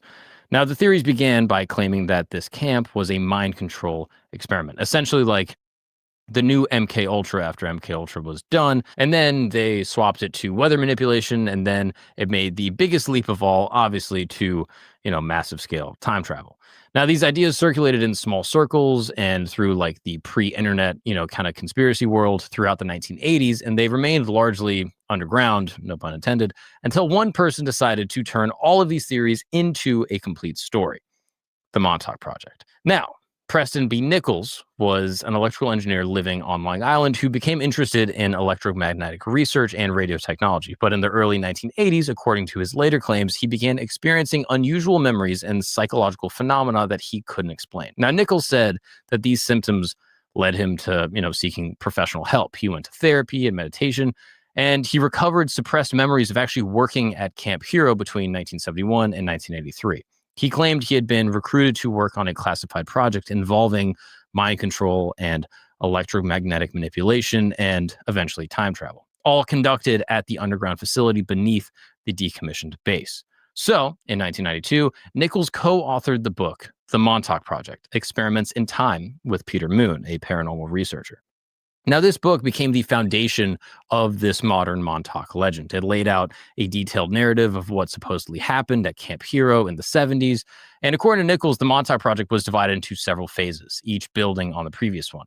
The initial phase supposedly ran from 71 to 73 and focused on mind control. Nichols claimed that the project was a continuation of CIA programs like MK-Ultra, but it used advanced electromagnetic technology instead of drugs.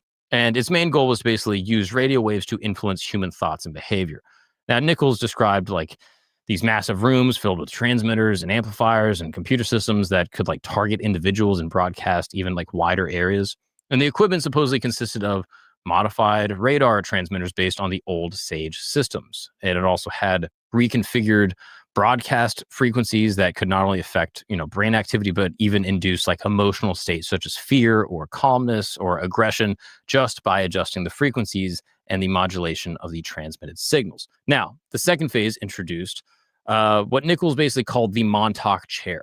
Now, the most detailed and frequently discussed piece of this alleged technology in the entire story is the Montauk chair. Now, according to Nichols, the Montauk chair was built around 1974. It was described as like kind of like a specialized seat, so like almost like a dentist chair, basically surrounded by all these electromagnetic coils, specifically 3 sets of delta T coils arranged in like a triangle around where the subject would sit. The chair also featured a hood or like a helmet that would fit over the subject's head, all lined with all these sensors and coils.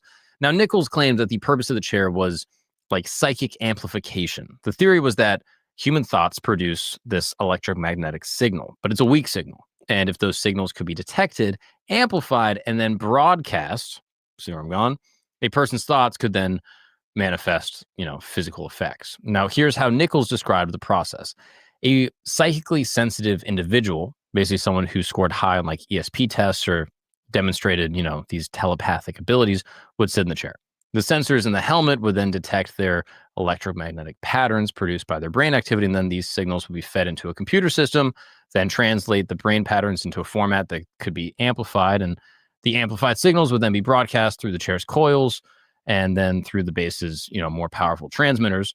And when this worked successfully, the psychic's thoughts could then manifest in a bunch of different ways. One was thought materialization. The subject could supposedly think of an object, say like, a chair, like a Welcome, Sea Mastiff. Yeah, it does remind me of the Quantum Leap, Stargate type stuff. Too. Truly, it does.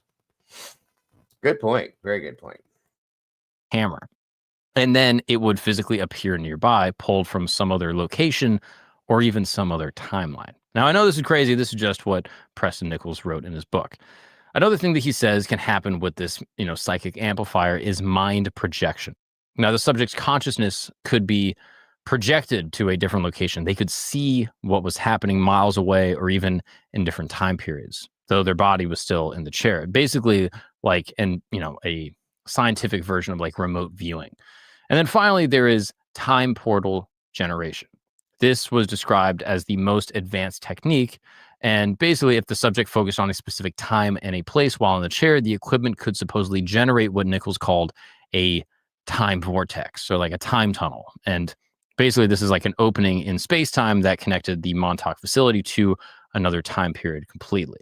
Now, Nichols claimed that the computer system was using a process to amplify these signals, and it was based on technology by Dr. John von Neumann. This was a mathematician who worked on early computing systems. And so hence where the Stranger Things storyline comes from. With, if you're familiar with Stranger Things, when you cross over, you end up in the Upside Down, which is another alternate universe. It's a lot like right here. It's an alternate reality, but it's darker and there's crazy things going on in that reality as compared to this one, but they're running parallel, same time. In a sense, that's what we're getting into right now with the story here. One of the key architects of the Manhattan Project, the thing that, made the nuclear bomb. Now, to show you that Nichols may have been a little bit out there, he basically suggested that von Neumann, this mathematician, had secretly continued research into consciousness and electromagnetic fields after his death in 1957. Yes, he claims that von Neumann either faked his death or that his consciousness was like transferred and then still continued to work or something like that. He doesn't really provide a ton of evidence, but that is what he claims.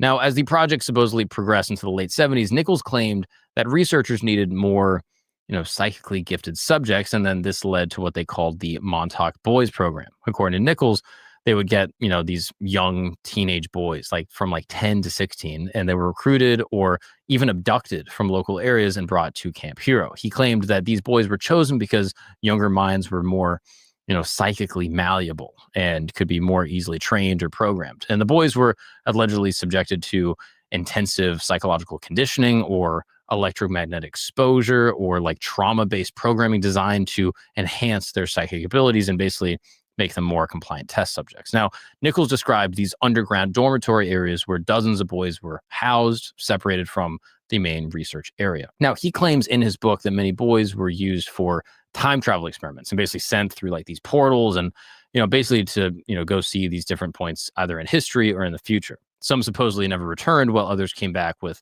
trauma. This channel that's given us this footage is it's called Camp Gagnon. I'm not sure his name, but the channel is called Camp Gagnon. Or missing memories. Or I know the hat's driving you nuts. It's driving me nuts too, Meg. I just want to grab it, bend it, and give it back to him. I get it. Or just altered memories completely.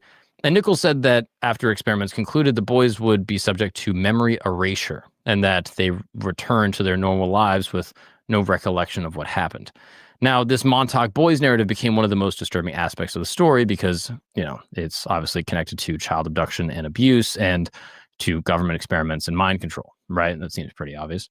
However, no missing children from the Montauk area during the 1970s have ever been connected to Nichols's claims. What's up, guys? We're going to take a break really quick because buying work boots is annoying, okay? Take it started by just a regular, because, mistakes happen like they do on the job. Is amazing, and they share and focus on dates and locations up to the story of Duncan Cameron. Now, Duncan was said to be the primary psychic used in the Montauk chair in the late 70s. Now, according to Nichols, Duncan had exceptional psychic abilities and could generate time portals more reliably than any other subject. He claimed that this guy Duncan would sit in the Montauk chair and focus on dates and locations, and then equipment would basically generate like a visible portal that, he described as like a swirling vortex.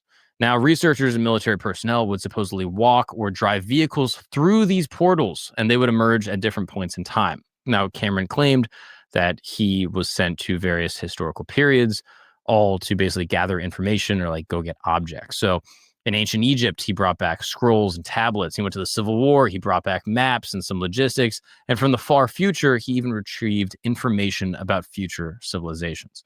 But according to Nichols, the Montauk project came to an abrupt end in 1983 due to an incident involving Duncan Cameron and this Montauk chair. According to Nichols, in his book, he claims that on August 12th, 1983, during a routine time portal experiment, if there is such a thing as a routine one, Duncan either accidentally or intentionally, through his psychic ability, manifested this like aggressive, massive beast thing while he was sitting in the chair. And because he was able to manifest this in his mind, it then became a reality. And the creature allegedly materialized in the facility and began to destroy equipment and attack personnel.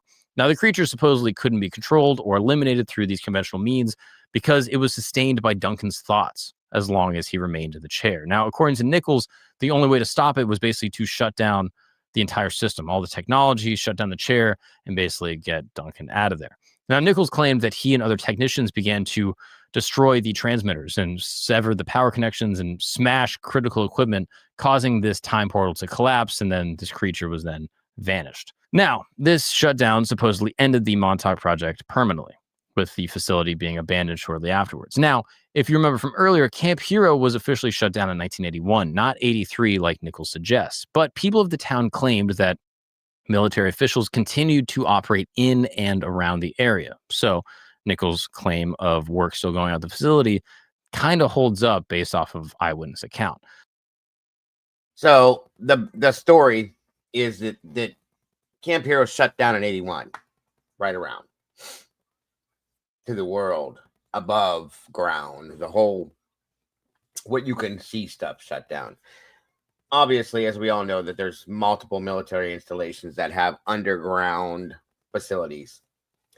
So supposedly there was military activity seen above ground for the next 2-3 years, and they could hear things underground. The local residents could, but nothing was going on as far as anybody knew. But for the next 2 years, this whole Montauk project was going on at the underground facilities on this base that was shut down. And there were eyewitness accounts of different things, seeing different people, hearing wild things, electromagnetic experiences, TVs and radios and electrical surges and wild shit like that going on around this whole period of time over the next 2.5 years or so, until it all shut down in 83 when this whole supposed manifestation of this crazy ass creature that came through based on what was going on in Duncan's mind. And it was supposedly, the basis of it was because it came from an alternate reality, another timeline, where these things or this thing exists there. And it was created based on what was going on in his mind, what he was seeing while he was in this chair, supposedly. Okay. Wild story, folks. And they had to kill this thing, supposedly, to get it to shut down. All that kind of stuff. But I'm just saying, wild story. And they swear to God that this happened, you guys. Just saying. But the accusations of what exactly that work consisted of is still what causes so much controversy. Now, this takes us to the late 1980s when the Montauk legend was officially connected directly to the Philadelphia experiment. In the late 1980s, there was a man named Al Bilek, and he basically began appearing at UFO conferences and paranormal gatherings with the most unbelievable claim. He was one of the survivors of the Philadelphia experiment, and he had lived for decades without knowing his true identity. Now, Bilek was born Alfred Bilek in 1927, and until the 1980s, he lived a pretty unremarkable life as, an electronics engineer. Not that there's anything wrong with it. There's maybe some electronic engineers listening. Okay, so no disrespect. But according to his later claims, his memories were actually false, implanted by the government and their mind control program to cover up his real past. He said his original name was Edward Cameron, and in 1943, at the age of 16, he had served aboard the USS Eldridge during this Philadelphia experiment alongside his brother, Duncan Cameron. Yes, the same Duncan that Nichols would eventually write about. Now, according to Bilek, when the electromagnetic field generators were activated on October 28th in 1943 in Philadelphia, the ship didn't just become invisible, it ripped a hole in space-time. And realizing that something had gone catastrophically wrong, he and Duncan jumped off the ship to escape. But instead of landing in the water, they fell through what he described as a time vortex. Now, Bilek claimed they emerged in the year 2137, and they found themselves in this underground hospital facility where they were being treated for radiation and temporal displacement. Now, according to Bilek, this future Earth was radically different. Much of the planet's surface was damaged, and humanity lived in basically like these controlled underground cities. Now, after their recovery, Bilek said that they were not allowed to stay at this facility. Supposedly, according to, Bilek, future authorities transferred them forward in time again through another controlled time jump, this year to the year 2749. Now, Al claimed that they lived for a full 2 years in this, like, basically floating AI governed society. And this is where he described like neural implants and, cities and societies with no money and like these cities that were hovering above Earth. And eventually he claimed that agents from this future era informed him that he had to return to 1943 to complete a mission, basically shutting down this Philadelphia experiment to prevent a larger catastrophe. When they were sent back, Bilek said that they arrived not in 1943, but in 1983 at Montauk.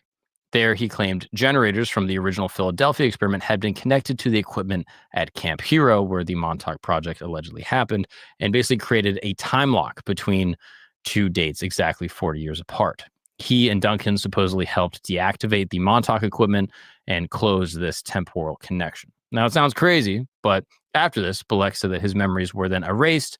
His identity was changed through a process involving drugs and hypnosis and age regression technology, and he was given the identity of Al Bilek, complete with fabricated documents and a fake personal history. And he basically lived this fake life until the late 1980s when his memories began to resurface. Now, another fun fact, throughout the 90s and the 2000s, Bilek was a frequent guest on Coast to Coast AM with Art Bell and appeared in, a bunch of, conspiracy-related documentaries. But of course, as fun as these stories are, no evidence has ever been found to support any of these claims. There are no military records placing anyone with the name of Edward Cameron or Al Bilek aboard the USS Eldridge, and his personal history before the 1980s matches the documented life of this guy, Alfred Bilek, not the fictional Edward Cameron identity that he claimed was, his actual identity beforehand. Now, Duncan Cameron himself came forward later with his own testimony, claiming that he had been the main time traveler in the Montauk chair experiments, conveniently aligning his story with both Nichols and Bilek. So now we have the publication of Nichols' book in 1992 and Bilek's growing presence in the paranormal circuit, and this brought the Montauk legend to a much wider audience. You have news outlets and curious researchers and paranormal investigators. They start to actually show up. That'd be awesome, wouldn't it, typically? Love to see that one. Go back and tell us what happened. Welcome, Kim. Good to see you tonight. To this abandoned Camp Hero site. Now, the property was technically still government land, and it was surrounded by fencing and these big no trespassing signs, but that obviously didn't stop like these. Welcome, Contessa. Great to see you tonight. Thanks for joining us. Explorers from, finding ways in. Now, these trespassers reported, finding concrete bunkers and sealed tunnel entrances, and some even claimed to experience unusual phenomena, like their electronic equipment that they were using to record started to malfunction, and they had feelings of being watched or, time lost. They would go in for, 20 minutes and it would feel like, 3 hours, or they would go in for 5 hours and it would feel like, 5 minutes. And in response to growing public interest, New York State began the process of converting Camp Hero into a state park. Now, during this process, they found exactly what would be expected at a decommissioned Cold War radar station, right? Abandoned buildings, tunnels and ammunition bunkers and deteriorating infrastructure. No equipment of laboratories or experimental equipment or time travel or facilities for holding abducted children was ever officially discovered. Now, the underground tunnel network was definitely real, but these had been sealed with concrete back in the 40s and 50s. Now, throughout the 1990s, Preston Nichols released more books expanding on this original narrative. He wrote Montauk Revisited, Pyramids of Montauk, and the Montauk Project, and then the Montauk Chair in 1997. And each new book layered on new claims connecting the Montauk experiment to basically everything ever: extraterrestrials and underground civilizations, ancient technology, post-war Nazi science. And Nichols claimed that during excavations beneath Camp Hero, researchers discovered massive subterranean chambers that actually predated the military base itself. He claimed that they found a human technology or some type of ancient civilization, or even some type of Atlantis type thing, and devices allegedly built thousands of years ago that could manipulate energy and consciousness or even time, which was why this site was chosen as a military lab. One of the most wild claims was that the Montauk Chair was actually reverse engineered from this ancient machinery. He also introduced extraterrestrials and aliens into the story more explicitly. Nichols wrote that aliens, sometimes described as grays, were sometimes tall. They might be Nordic-looking beings, and they were working alongside scientists at Montauk to provide the technical guidance on stabilizing these time tunnels. And in some accounts, they used the base to pursue their own experiments and their own agenda. He even went on to claim that certain rooms in this underground complex were kept at alien-compatible atmospheric conditions. I don't even know what exactly he means by that, but they were just off limits to human staff. Now, another thread that Nichols added was this, link to Operation Paperclip. And now this was a real post-World War II U.S. program that brought a bunch of Nazi scientists to America. Now, the Operation Paperclip stuff, that involved Joseph Mengele. The X-Files did, I think, 3 episodes that are basically based on Operation Paperclip, which is crazy. And another one that they linked together with it, but still, yes, very true stuff. Werner von Braun, who helped with the space program, etc. Nichols alleged that German scientists who had worked on, basically secret electromagnetic and, psychic research for the Nazi regime, the Third Reich, were relocated to Montauk after the war. He implied that these individuals blended Nazi occult science with, ancient technology, with some help from aliens, and this created this bizarre hybrid program focused on mind control and time travel and interdimensional contact. Now, he also tied Montauk and the project there to the pyramids and basically pyramidal energy systems, hence the title, Pyramids of Montauk. He claimed that the layout of Camp Hero corresponded to geometric alignments found in the Great Pyramids of Giza, and that these shapes basically acted like an antenna that was able to channel and focus subtle energy necessary for these types of portal experiments. So that's what Preston Nichols says. Again, there's no evidence really to support this, but these are what is in his books.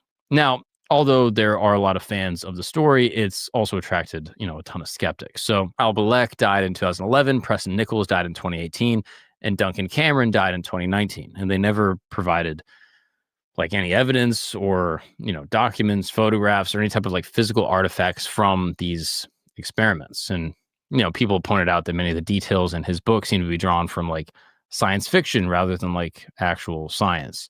But all that science fiction led us to Netflix, basically to Stranger Things.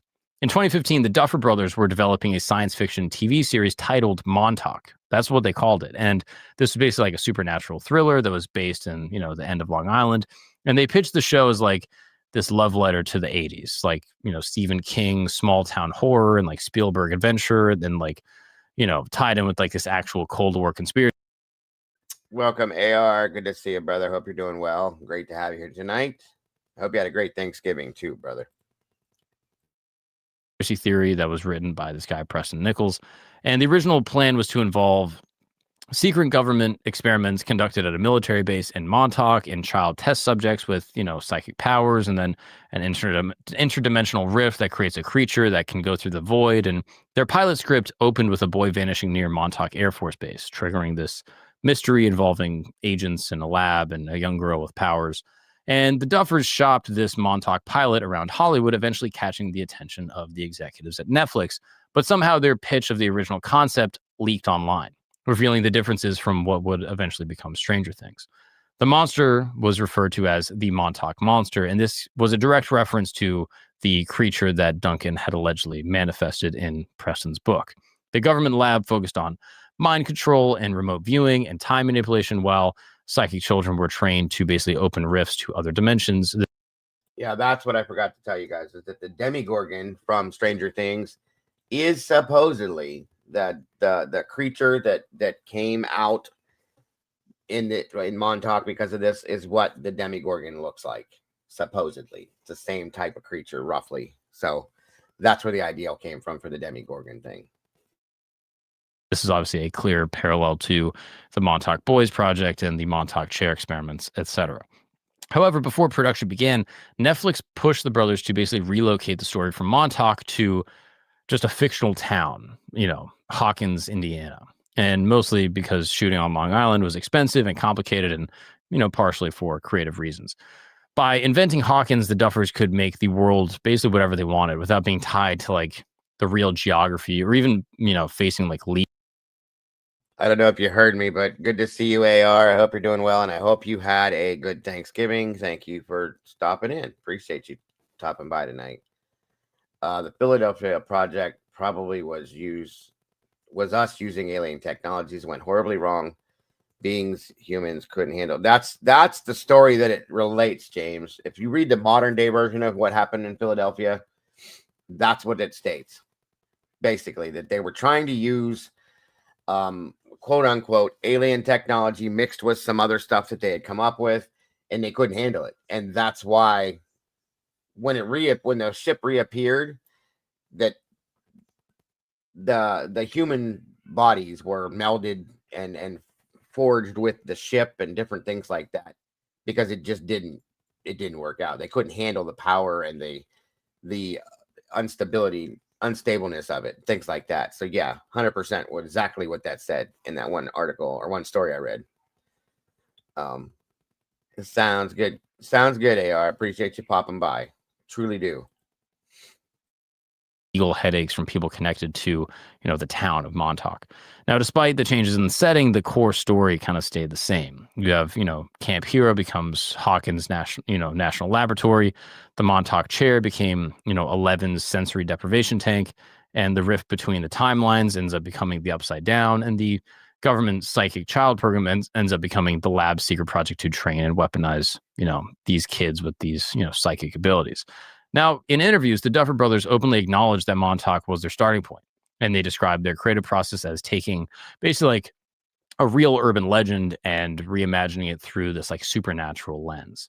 So in short, Stranger Things isn't just like loosely inspired. It's essentially the Montauk project with, some new packaging. The show kept all the core elements of the conspiracy, but then packed them in with, more nostalgia. So today, Camp Hero State Park is open to the public, and visitors can walk the trails past some old bunkers and photograph the radar tower and explore, the bluffs overlooking the Atlantic. But there is no mention of the infamous Montauk Project. And that, ladies and gentlemen, is where the story Stranger Things came from and why this urban legend existed in the first place.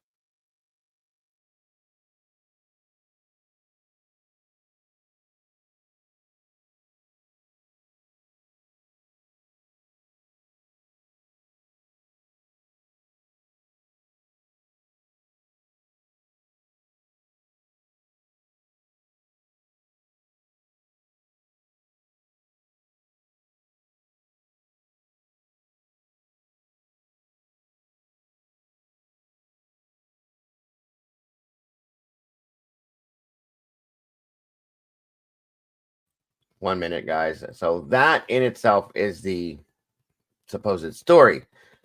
And it became many other things throughout. Okay. It's pretty wild. So, trying to find. Let me show you guys a little bit about Camp Hero now. Well, 3 years ago, I'll say. That way you guys can get an idea for this place. It was like they said, they've said it was turned into a state park, you guys, which is wild to me. And there's been a lot of stories from people that have visited this place of things that they've experienced while being there. Okay. All right. So here's a little look into that. Determined to acquire it.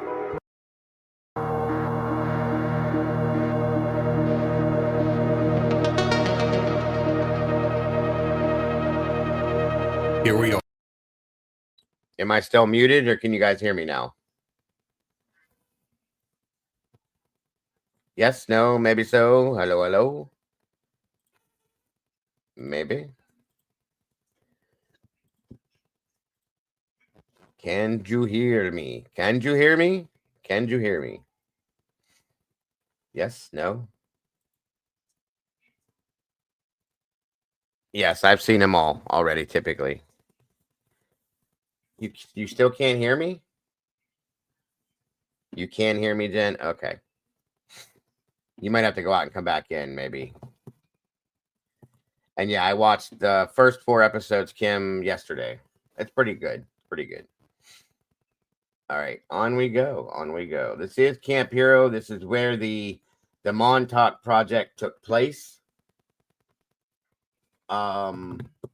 And again, like I said, they've turned it into a state park. And now they're saying a lot of people that have gone through this park. Oh, no problem, CZ. Have had these experiences that some are the simple, minimal things, and some are crazy, wild, unimaginable type experiences, supposedly. So this is Camp Hero 3 years ago. Montauk, New York. Camp Hero radar base, to be exact. There have been stories about this place surfacing online of the government secretly doing illegal experiments to animals and human beings. They would conduct these experiments under the base's surface in a series of tunnels and underground laboratories. In 2008, a mysterious creature known as the Montauk Monster washed ashore just 4 miles from the tower. Experts have tried to theorize what it was, but the creature had disappeared by the time they wanted to do an autopsy. In the early 1900s, the Montauk Indians considered the area sacred land. That is exactly why the U.S. government was so determined to acquire it, as they installed military installations here with many levels of underground laboratories. If you think that was insane, listen to this. In 1953, the CIA, which performed the MKUltra program here, was an extremely secretive and often very unpleasant series of experiments in mind control, time travel, teleportation, and advanced physics. This place became so mysterious and dark that the TV show Stranger Things was created after it. Which begs a few questions. What exactly is a Montauk Monster? Why were the grounds so sacred? And can you fully trust the U.S. government? In this episode, we will try to research and discover clues on what fueled these infamous government experiments, and dare to uncover the dark, supernatural truth hiding behind the veil of these ungodly experiments. So come with us on this astonishing exploration, and let's venture inside.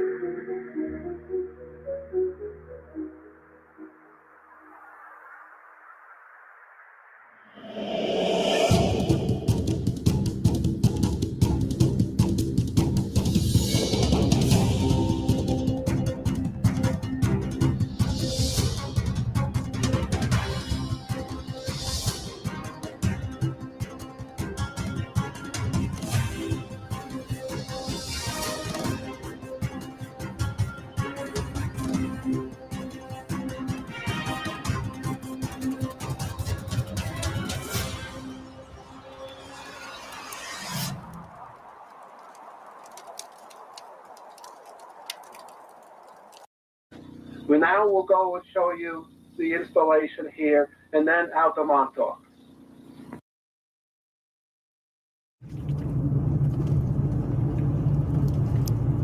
We're arriving at the site pretty late, so I'm sure we'll be here past nightfall, which is not a good thing, because that's when wildlife starts looking for food.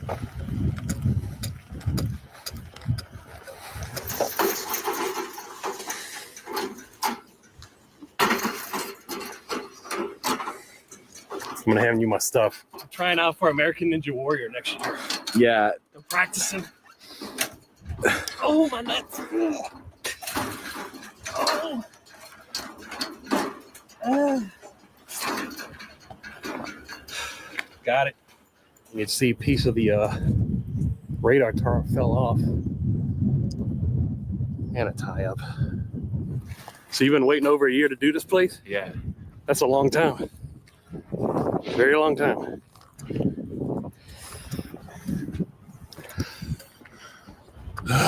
Can we get in? Looks like we can right here. You don't walk around, see if there's an easier entrance. Yeah.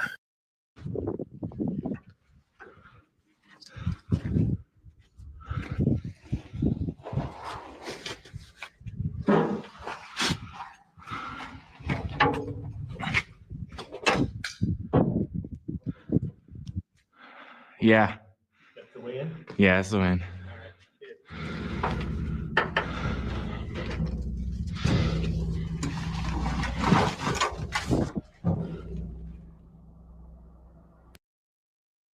Oh, I agree, James. I believe that a lot of our technology that we have now was probably stolen from Tesla when he disappeared and taken in and used by our government, claiming that they created it, in my opinion.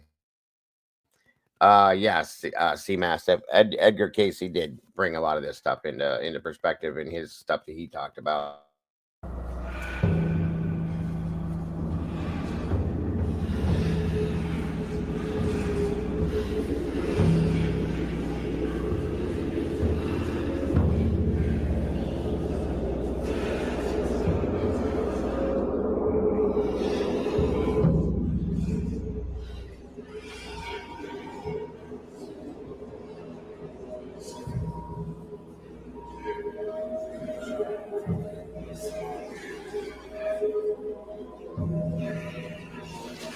It's just crazy to think there were like government operations going on here, and now we're in the building where they were. All the conspiracies behind the place. Maybe not all of them, but yeah, some of the conspiracies ended up being true. So if you look up a little bit of history, you'll figure out that they were doing some experiments on animals here, and that's where the name Montauk Monster came from. I did not know that. You did your homework. Yeah, and there's a TV show that has underlying sort of like themes from this place, Stranger Things. I heard about Stranger Things. Yes, that has been filmed here. The show is based on some of the conspiracies from this show, or from the original place, but obviously they go way far, you know, as far as like some of the conspiracies go. But it's just cool to think that like that shows, the idea from that show came from here. Right. You know? Mm-hmm. All right. I'm going to show you a little bit about the facility, and then we're going to move to something else with this. Let's urbex it. I remember in the video they talked about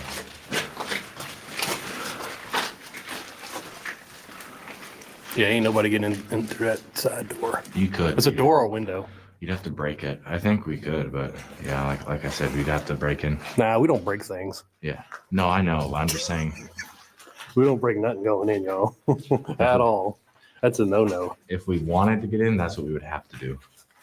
But we don't want to get in that bad. I mean, I do. But like I said, I'm not going to. Look at that. Like, see? What? Move to the side? It's just cinder blocks. Ah, yeah. I see it. I want to go down there, but I think it's flooded. I'm guaranteeing it's. It was the lower levels of the lab, and so they bricked them up so no one would go down there. Wait a minute, there's a lab down there? Yeah. Oh, so we can't get in. No, that's what I'm saying. Like, Damn. I want to break in, but of course I won't. But like, I want to because I want to see what's down there. Yeah. Unfortunately, we just got to make do. The world may never know.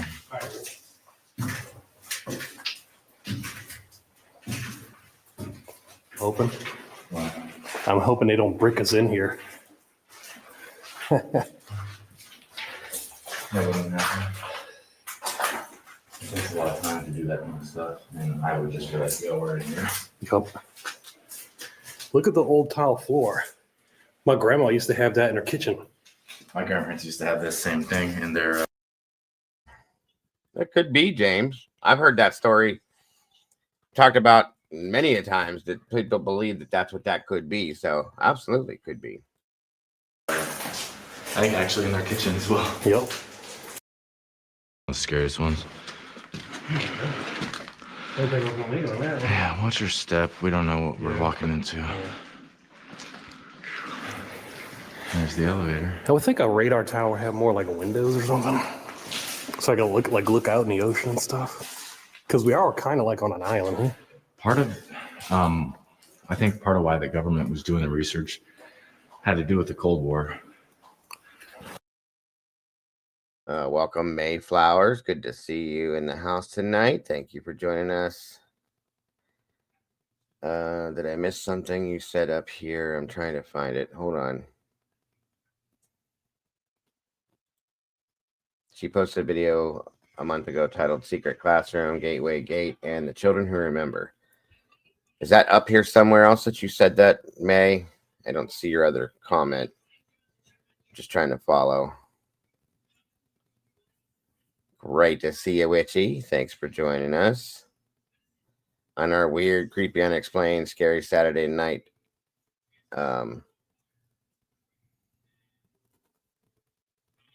Taking a break from true crime decompression night.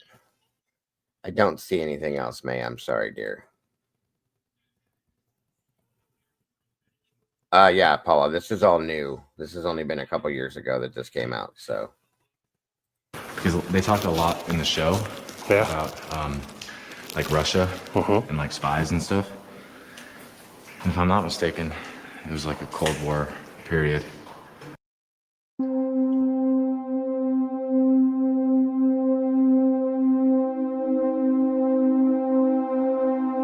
We couldn't reach the top of the tower because we thought it was too dangerous. Now, if you imagine, folks, how big that dish is on top of that building.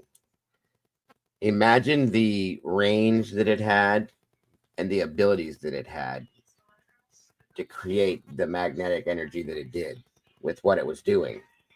Think about how big that is, guys. That's bigger than most houses if you look at it, okay? It's monstrous. So think about that. So we decided to explore other parts of this facility. We heard of there being 2 massive military bunkers on the grounds, like this one right here.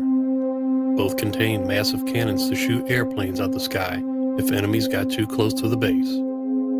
However, those bunkers are completely sealed shut now.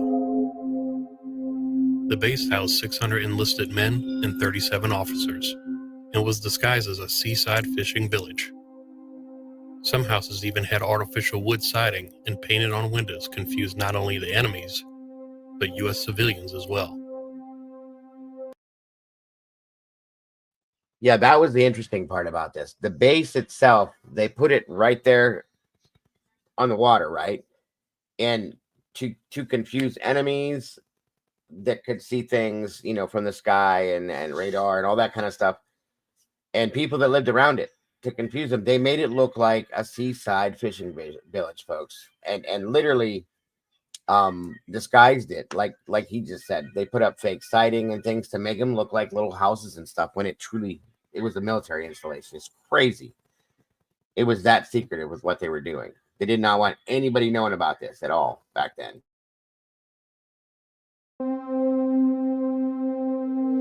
All right, y'all. So unfortunately, we couldn't make it to the top because of the stairs were gone. But if I had to take a guess, you see that little opening right there? I think we stopped somewhere right around there, and we probably had about another 4 flights to go, wouldn't you say? Yeah. Maybe 2 or 4? 2 floors, but Yeah, but that's just way sketchy. No. All right, let's go check out those houses. it makes more sense to be in a place like this. Yeah. Because now Oh, look, this one's bricked off too. You can't see anything in this one at all.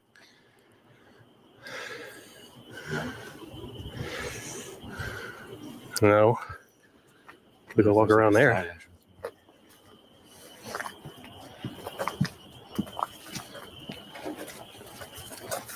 Oh.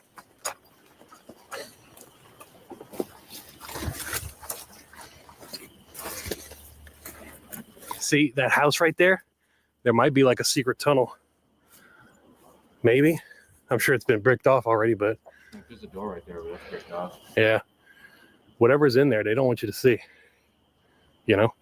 This thing, whatever was there, they look like they cemented off. Could have been part of the tunnel. Yeah. Was there tunnels here? I think there was an underground. There was tunnels underground. Yeah. Yeah, absolutely. I didn't see any evidence of like any lab yet. One of these could have been the lab building, but I'm pretty sure there was a tunnel that connected all of them underground. Yeah. There had to have been for like maintenance purposes. From my understanding, the main part of the lab was below ground. Everything was like down below ground. The important stuff underground, completely underground. So, what's up, Kane? Good to see you, buddy. So yeah, that's why they're not seeing this stuff. And then the entrances were within these buildings to get down below. But I know in a lot of old government buildings they would have sort of like secret floors underground. You've probably seen some movies where Area 51 like where they have floors underground, but like that's a real thing. Like they actually have floors underground. Just like in some hotels, there's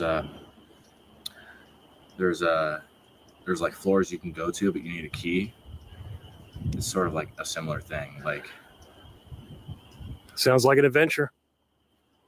You want to check and see what's in this house? No, it's not ready yet. No, it's not ready.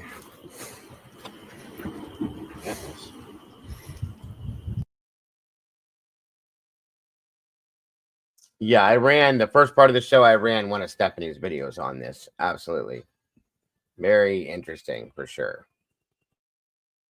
It's double boarded. Yeah? Yeah, double boarded and so it's not ready yet. No. So Chuck, aka Condition Orange, is about to climb up here. This is above my pay grade, by the way. I don't do nothing crazy like this. This is his territory. He feels at home. But I think I'm gonna an air vent. Yeah. Does it lead down into anywhere? It just goes to another air vent. Oh, so it's a waste of time. Like it might lead. Yeah. I mean, I could try. I mean, okay. You're younger than I am. Go ahead.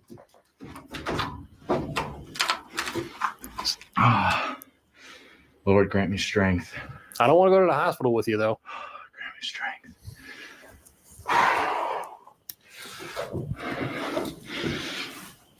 Oh, yeah, I can do this.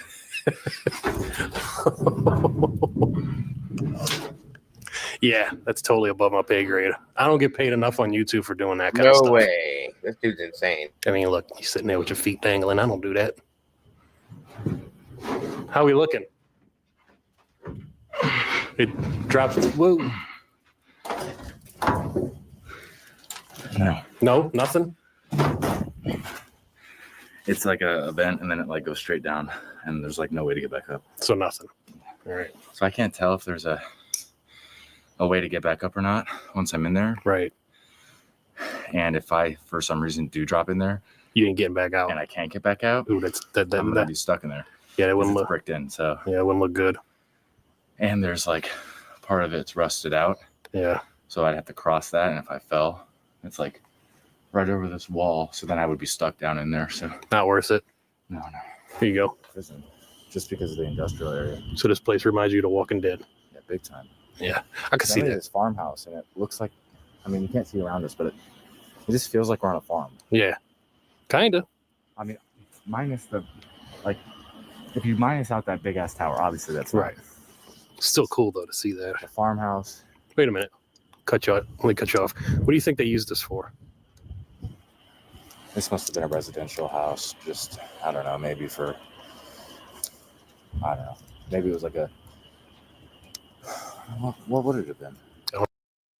Oh.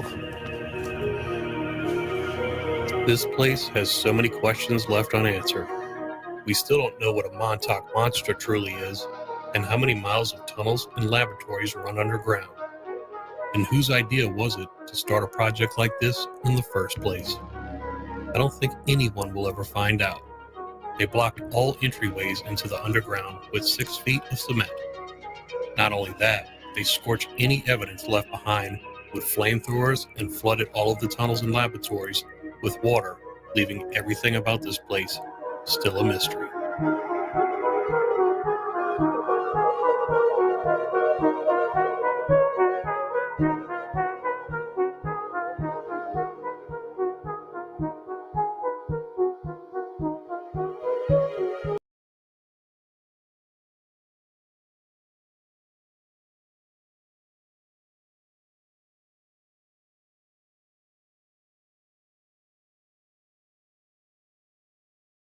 All right, so that's a bit of the facility now, you guys.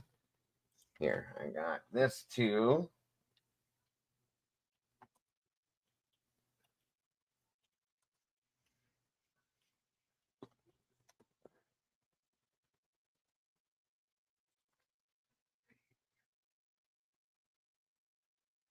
Let me give you guys a couple little interesting situations.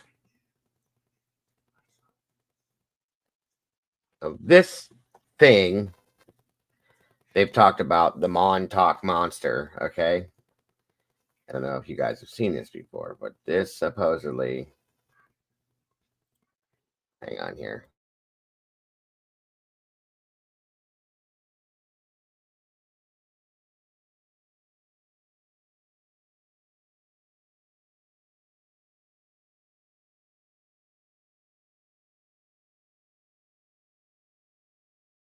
This is the supposed one of the supposed creatures that came from this place,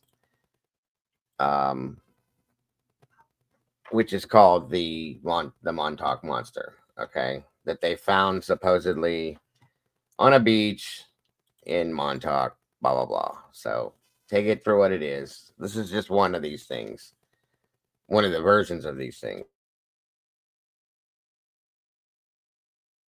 In its most controversial mysteries, namely this picture here framing the notorious Montauk monster. This is all things creepy. Let's begin. Our story begins in Montauk, New York, where a group of friends found this carcass washed up on the shore. Naturally, its odd appearance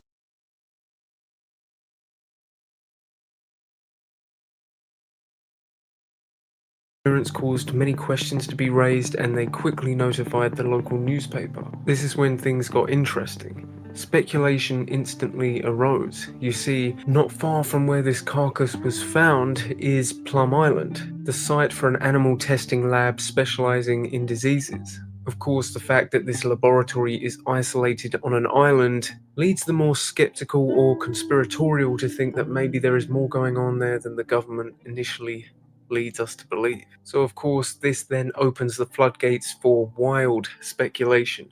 Perhaps this is some kind of experiment gone wrong.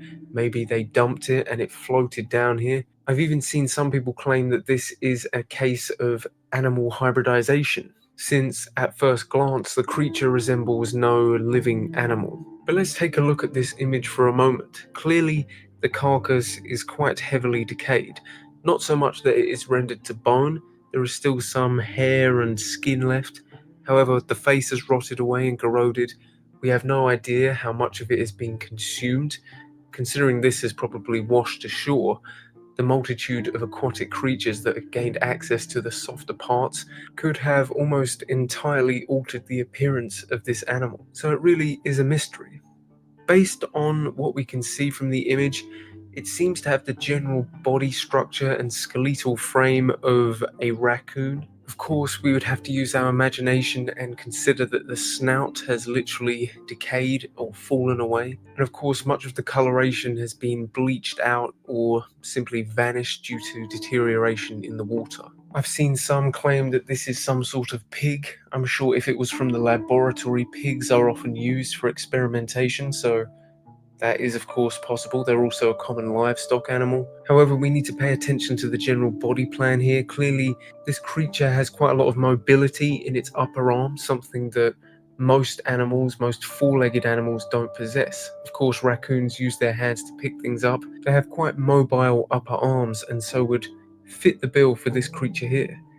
However, even then, it's a stretch. Clearly, this animal has been deteriorated beyond recognition. Now, of course, a simple solution to that would be take DNA samples. And since the government have clearly got a hold of this. So the thing here is, though, is that they claim that this thing has like some human characteristics as well as animal characteristics. Okay. That's the weird part to this. Very strange. Very strange. It's just got multiple things. If you look at it, it looks like it could be multiple different things, along with the legs, the way a human would be, and things like that. And the arm, elbow joints. I mean, if you look down here, its hands, these things look like they could be fingers, but they also look like they could be paws. You know what I mean? Or something like that. It's weird. Why is this not proven? Why is there not empirical evidence of what animal this is? That's where things get interesting. The body went missing. It was not ever collected, or so they say. Now, of course, this could be due to negligence. However, it does make things a little more interesting. Maybe this is indeed a case of animal experimentation gone wrong. The government obviously wouldn't want any of that getting out, and of course, they could quite easily get rid of the evidence if they so desired. So, that's where this legendary figure of cryptozoology comes from, the Montauk monster. Most likely a rotting raccoon carcass that fell in the water, but possibly something a little more suspicious. Let me know your thoughts in the comments below. I like revisiting some of these classic cryptids, so if you want them to keep coming, show your support by liking this video. Thank you all for watching. Like the video. So there's one version of it. Now let me find this other one here. Hang on. Give me 1 minute, you guys.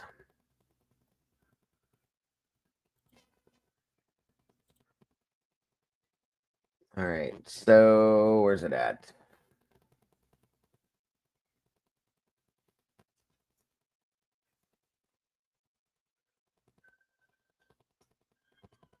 Now, I also had another thing here of what Montauk monster caught alive with a video camera breaking big branches in a tree. Take it for what it is. Hang on. I found whatever I could find to go along with this, so you guys could have some visual stuff as well. So bear with me. I don't know how great this is. This is from quite a long time ago that this came out, but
That's it right there. So hang on a minute here.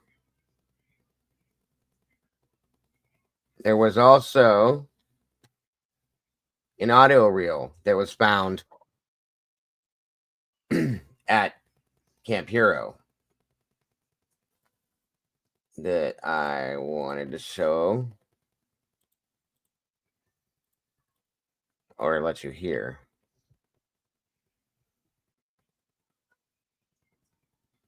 All right, here we go.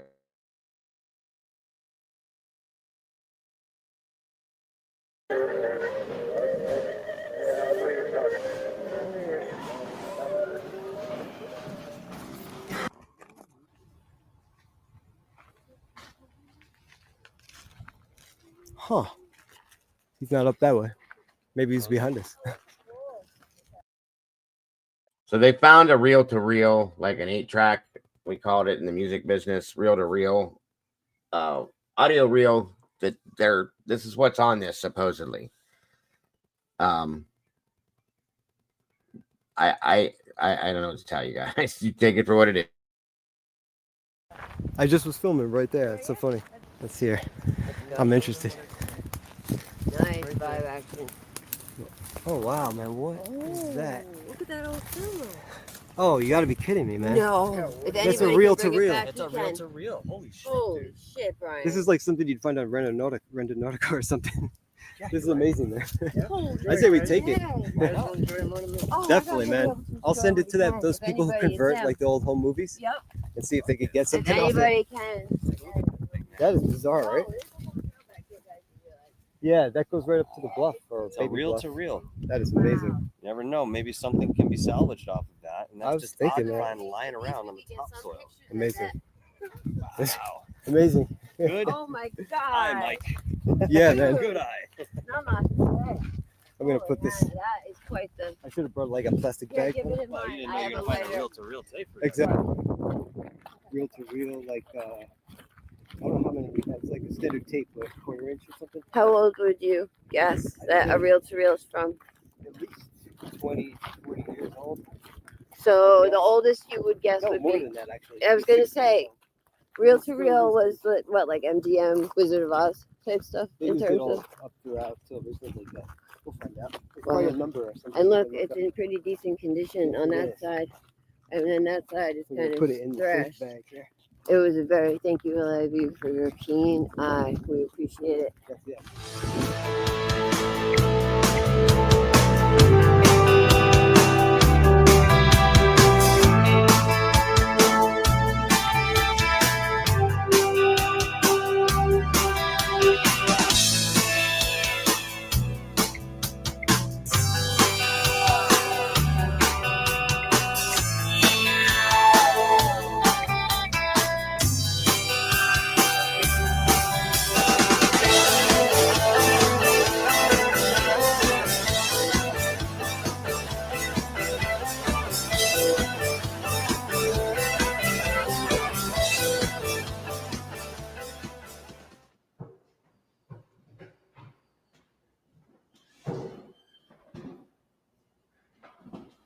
This thing's incredible. I just want to get It really film. is. It really So is. cool. 1976. Wow. This is an amazing rare machine. That light is cool. It is. Cool. I know this thing actually is to get anything close. You can smell the fresh Montauk dirt. Yeah. All right. Well, I don't want to. Cool. Haven't even seen a reel to reel in so many years. If it does, then we'll try to go. We'll do manual or something and try to just see if there's audio on it first. Okay, cool.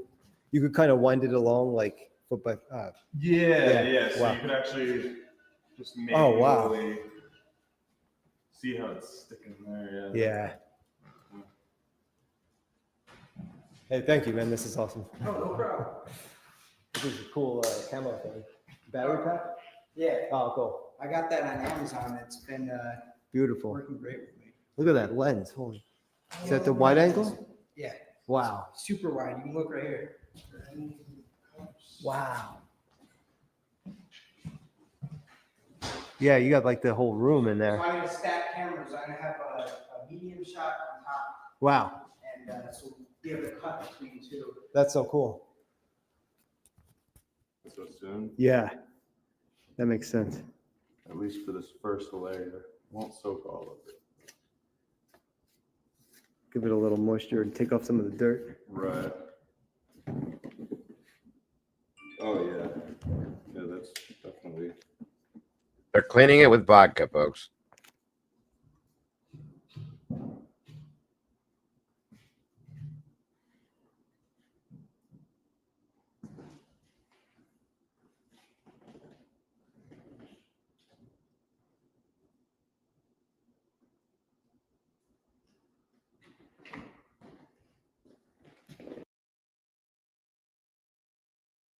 Awesome.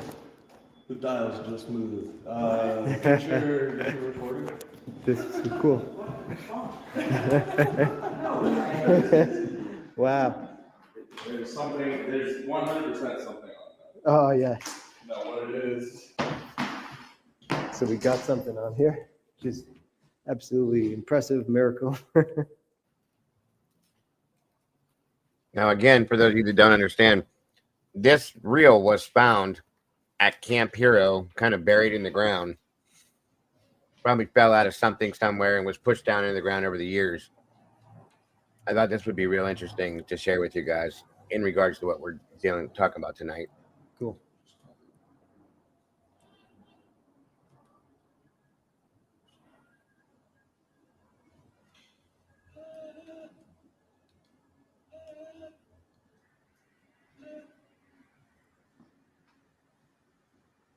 If we get a few minutes out of this before it breaks. Cool. That'd be Yeah. nice. That'd be really cool. Yeah, definitely. I mean, they would definitely let us know what's there. Exactly. The first few minutes.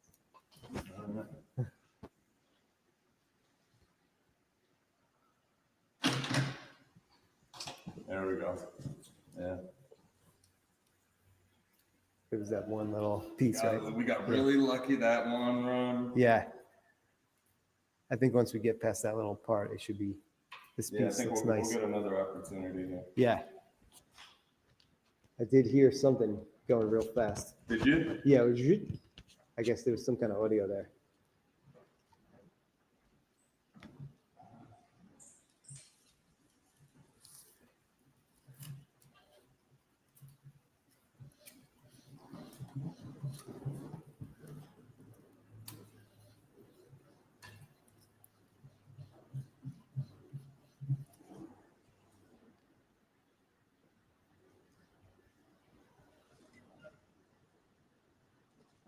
Exactly, Jen. Imagine other things that are out there on tapes, hidden somewhere or dropped somewhere, and we have no idea. Right. That's the way I think about these things too, Jen. It's crazy. Things that are buried in underground bunkers and stuff that haven't been touched for 70 years. You know what I mean?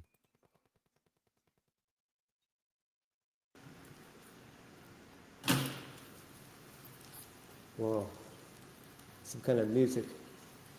Okay. Really weird music. Whoa. You gotta listen to this. Yeah. I don't know what to make of this. You want to It listen? sounds like very bizarre, something I've never heard. Now, don't forget, this facility was used for mind control and things like that. And this guy's listening to this music. Okay. All I'm saying is, I don't know that I'd be listening to this. Like with headphones on or something, you know, in an open area, maybe because there's other sounds. But again, the guy's listening to this at a facility that was used for like MK Ultra, mind control, stuff like that. For Kane that's in here. He loves this stuff. So just saying, it's kind of wild that they found this. And you can tell it's old, very old.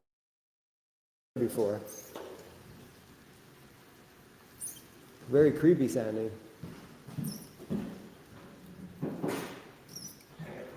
I mean, I have no clue what this could be. Nuketown music, that's what it sounds. Want to give this a listen? Yeah, sure. Awesome.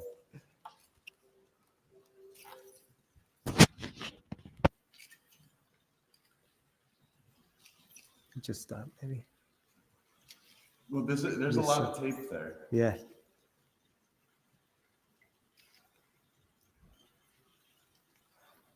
It'll be good also to get it onto this reel like this. Yes. Yeah. Then it'll be. Sounds very creepy. Very creepy. I wonder if anything else is on.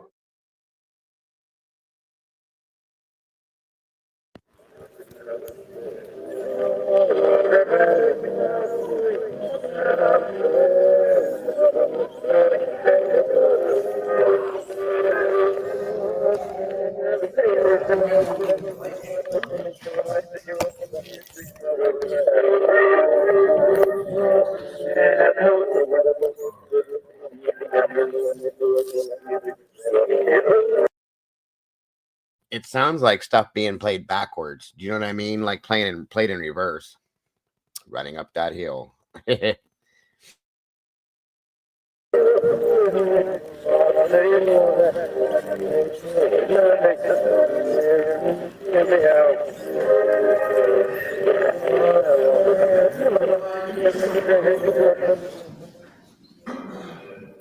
Wow. And remember the time era, the 40s, and yeah.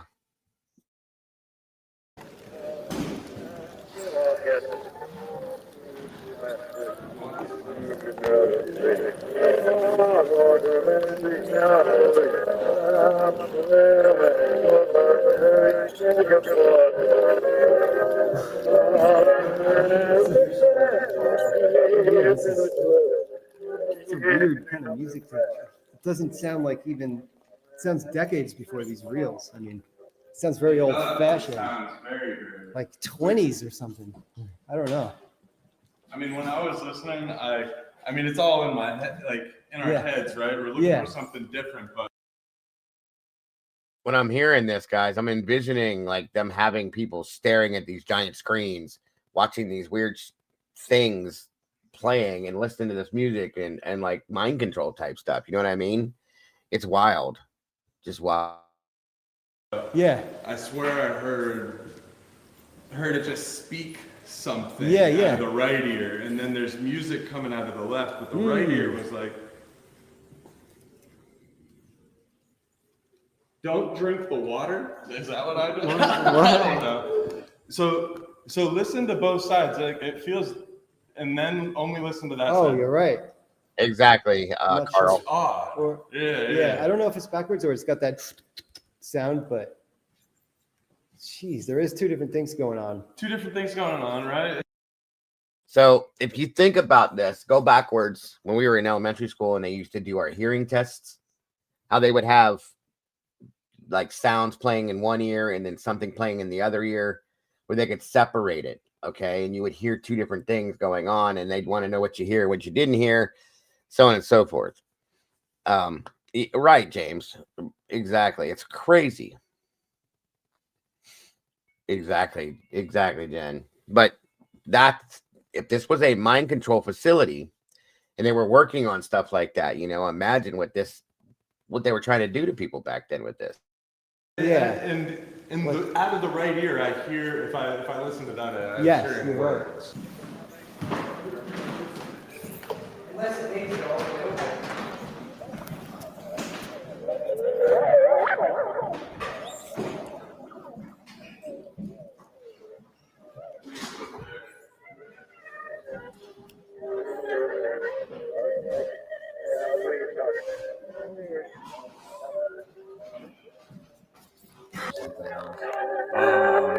Or if it was bass related, I mean, there could be multiple things. I mean, they could have recorded a song over something, although, you know. Or it could have been one of those tapes for the Wow. for the trip room, you know. Sounds. So while this is recording, do you want to? We should start asking questions. We only have Yeah. Wow. That is awfully creepy. Give one more listen. I mean, if that. See, it sounds like he said, like music from the 20s and 30s, but they're saying that they're hearing music in one side and like people talking in the other side, which is crazy. crazy. That's supposed to be enjoyable. I would be surprised. It definitely sounds like something you hear in a horror movie. It is kind of mesmerizing.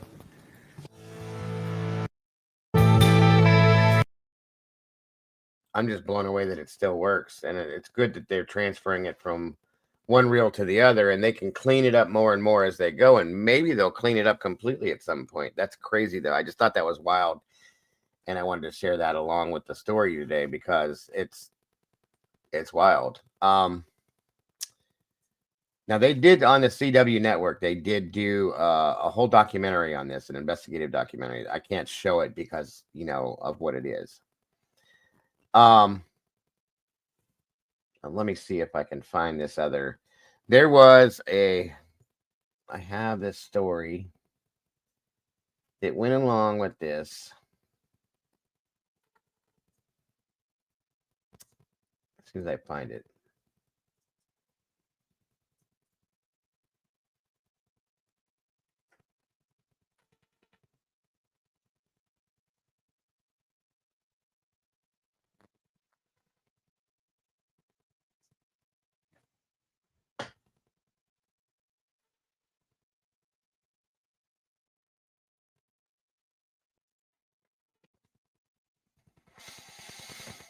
One minute. Hang on.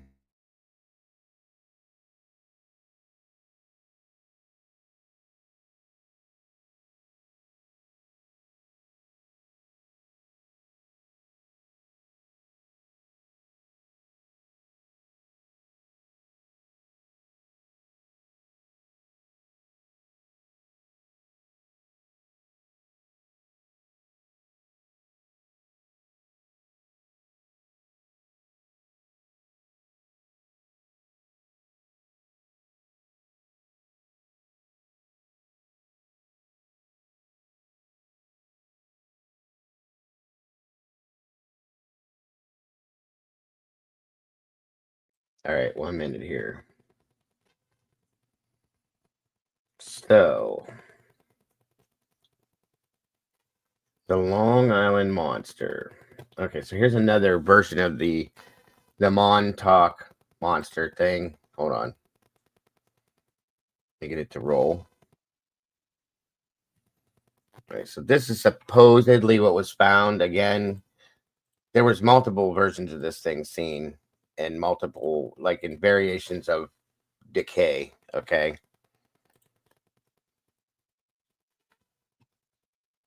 One minute here.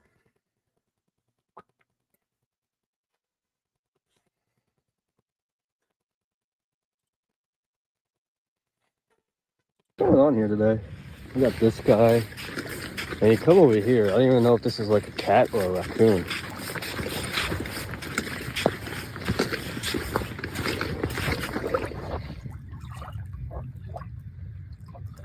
What the heck?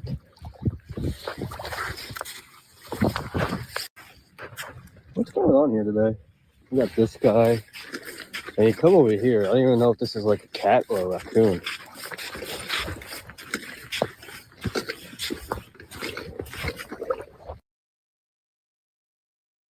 I can't tell you what it is. It doesn't. I mean, it could be a raccoon and other things, but these are just no idea. What the heck? It looks kind of large to be a raccoon. What's going on here today? That thing looks like some kind of a duck, I'll be honest with you. But, you know, it is what it is. Also, hold on, you guys. Go back to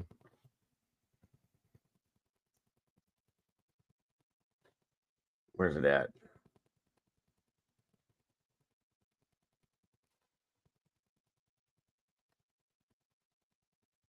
Give me a minute here. Is this it? Hang on.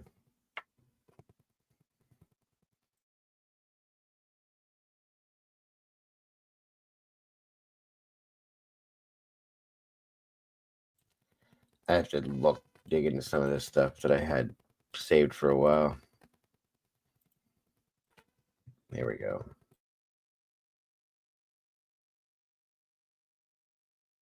Oh, they're big teeth. They're like people teeth. Can you pick up the head again? That's really weird. It is like people teeth. Take a look at that. That's what's fucked up about it. Oh, it's so weird. Unless like the fangs and punch. Yeah, it does look like human Yeah, teeth. but still, those teeth in the back, they ain't like humans. You know, these things are like molars. Yeah, the back they get a little more jagged. Pick up that foot right there. It's like matchsticks, the fingers. They're just dangling. It's so weird. Like a chicken claw. Yeah. It's really odd. Let's see the other hand. If they look identical. Or whatever the fuck. Yeah, the paw. Jesus Christ. Could be an alien.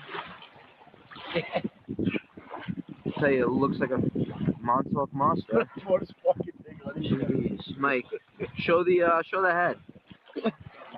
What's underneath that skull thing? Is that the brain?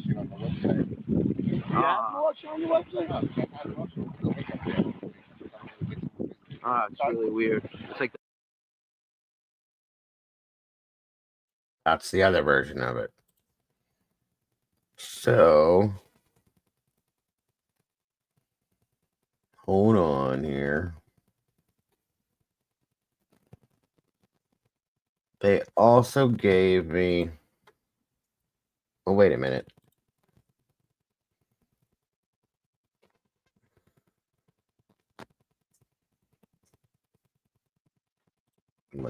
One minute.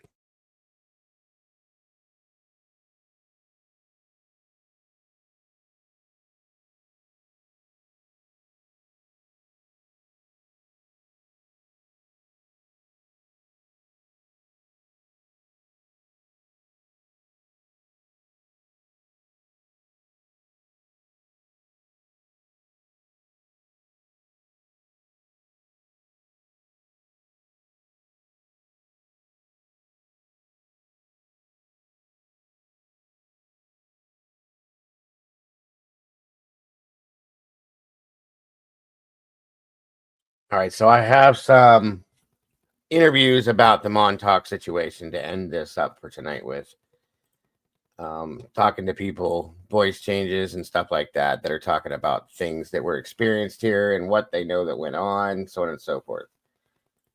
I figured this would be the best, most interesting way to end this. So, Josie's in the house. What's up, Josie? Good to see you. So here we go, guys.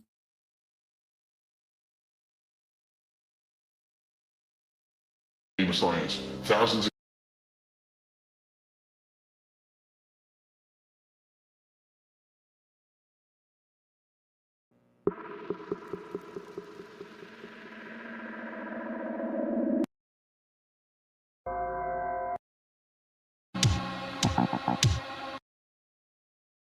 And remote town of Montauk.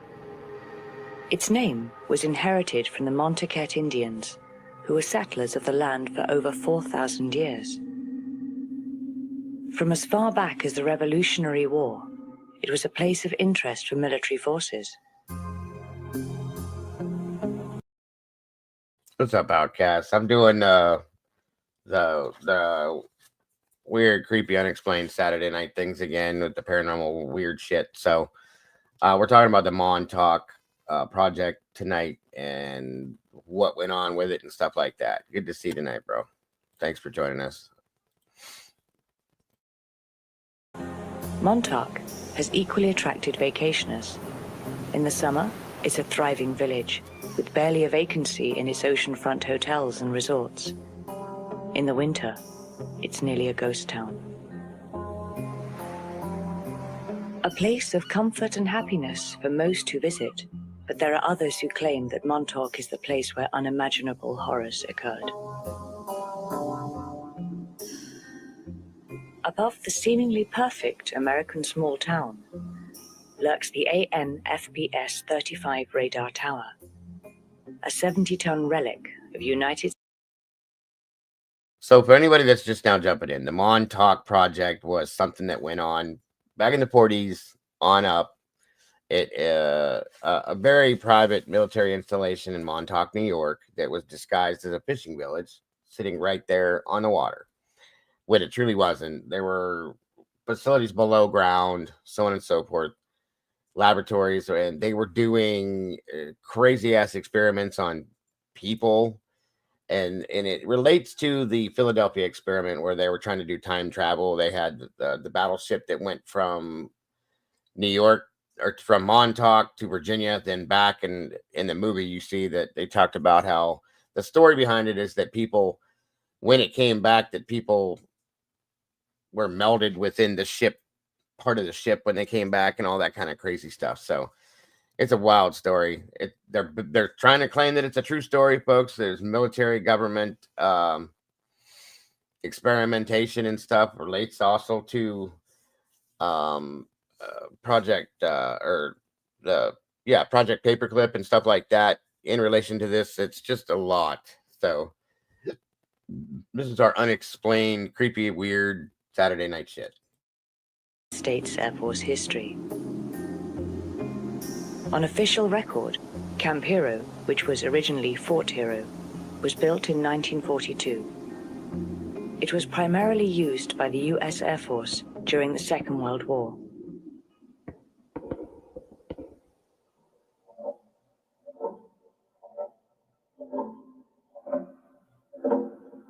Time seems to stand still for those who spend years of their lives investigating the legends of Camp Hero.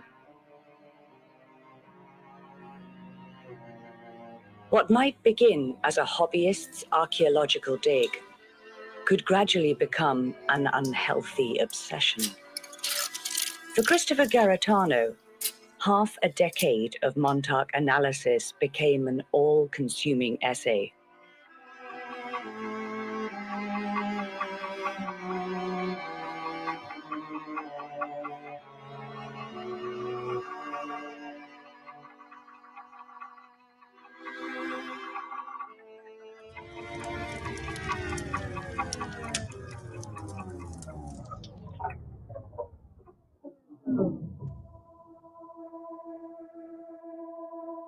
If you should ever decide to research the legends of Camp Hero, there are two things that you'll notice shortly after you begin. The first is that both the clock and calendar will gradually lose their meaning as you go along. The second is that there's a very fine line between fairy tales and fact. I can tell you now that in the beginning I had no clue of what I was really getting myself into. I thought it would be a simple investigation into one of Earth's lesser-known paranormal conspiracy theories. It wasn't until about a year or so into the project that I realized I was terribly wrong. I'll elaborate on this throughout the movie. Like most of you, my attraction to the mysteries of the unknown began when I was a kid. I read every book on the subject that I can get my hands on, and I watched every movie. I also had this reoccurring dream of an alien spacecraft crash landing in the woods behind my childhood home. In my waking hours, I would pretend that the neighborhood was quarantined, so that the wreckage could be concealed by secret government agents. I had a wild imagination as a kid, and I was infamous in my neighborhood for telling stories, one of which was of a voluptuous spacewoman appearing in my backyard and then quickly disappearing. When I decided to make this movie, I entered with that same childhood fascination.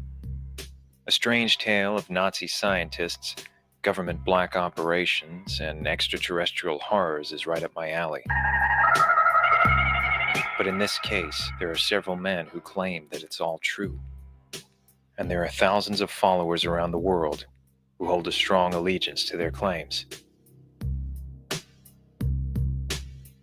I read everything there was to read about the project, but it was usually biased, either immediately declaring it a hoax or supporting the stories without any discretion. My first instinct, to seek some kind of evidence, naturally pointed towards Camp Hero. Like any proper investigation, before a conclusion is drawn, my goal was to gather as much first-hand information as possible. The basic tools of the trade were a combination of my movie-making equipment and essential devices for urban exploration. I wasn't sure what I was going to find at Camp Hero. I was hoping that somewhere, deep inside this now defunct Air Force relic, the proverbial ghosts of the Montauk Project would speak to me. I also decided to ask an old friend of mine to join me on a good deal of this journey. I met Eric Swanson back in film school, and he was the person who first introduced me to the Montauk legends in 1998. We share a common interest in the mysteries of the world, and Eric is a grounded person with a healthy amount of skepticism. These are crucial traits to possess when investigating a legend like the Montauk Project. Eric Swanson is an artist residing in New York City. His work. Have a good night, Kim. Thanks for joining us tonight. I'm sorry if this was boring to you guys, any of you guys, but just trying something a little different with this type of stuff. So we'll hope to see you soon, Kim. Thanks, hon. As Eric proposes, is a statement against corruption and lies.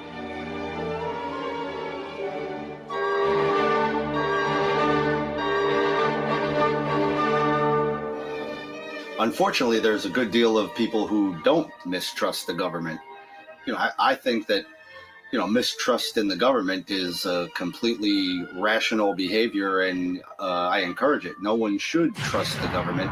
Throughout history, numerous governments have abused their power, have deceived their, the citizens at large, and it's absurd for any government or any population on the planet today to assume that their government is any different.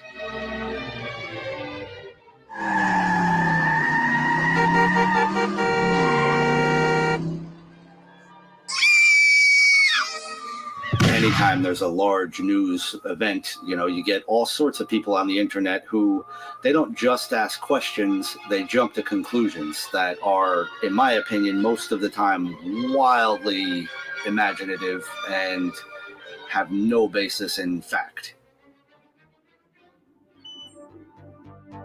We first met with Camp Hero researcher and Montauk local, Mr. Paul Fagan. He spent several years observing and documenting every accessible area of the base, and he knew ways for us to examine locations that were otherwise difficult to reach.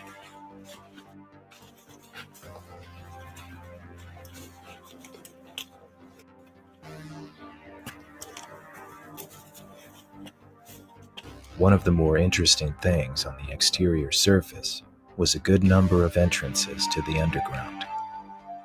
Paul claimed that most of them once led to a large and elaborate tunnel system.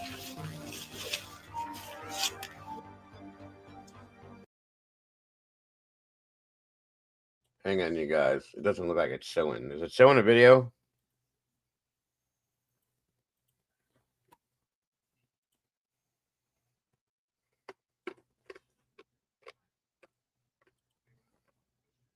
Hey, cat lady. Is it showing you guys a video or no? We couldn't confirm this information as all of them were either flooded with water or deliberately sealed with cement. The holy grail of this expedition was the Sage radar tower. Paul knew a way for us to get inside, and as I expected, most of the interior was falling apart.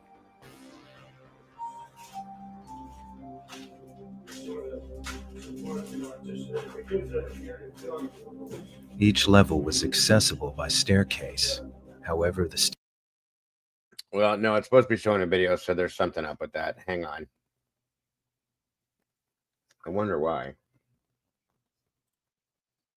It might be blacked Avant-garde out. research, and I learned a lot. And it's my duty to basically take this information and apply it for the I might not be able to show this. It looks like it might be blacked out. Absolutely. So hang on. I might have to jump to the other thing I was going to do. 1 minute. So this might be listed as a movie, so my apologies. Hang on.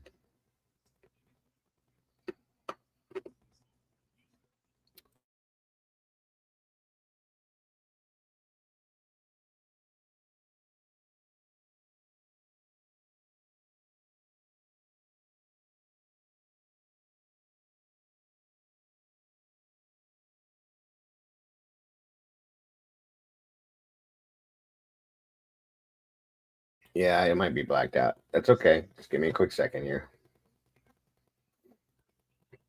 I had one other thing I could run.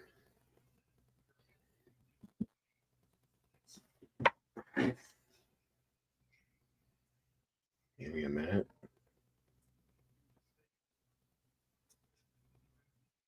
Hang on.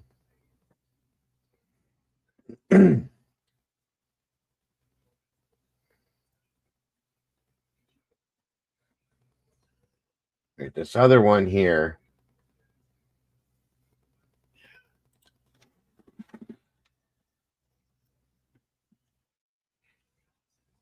That I have.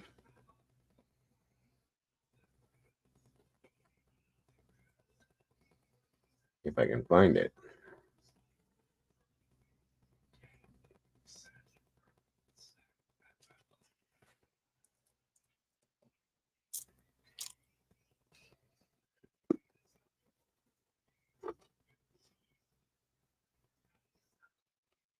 One minute, guys. Bear with me.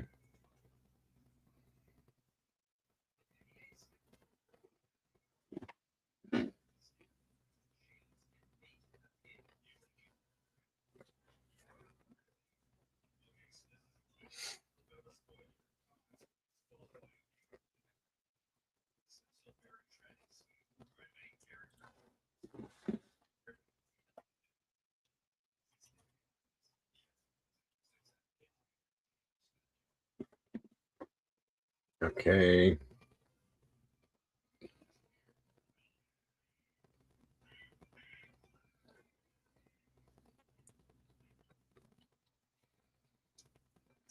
Let me get here. Is he going to give it to me or not?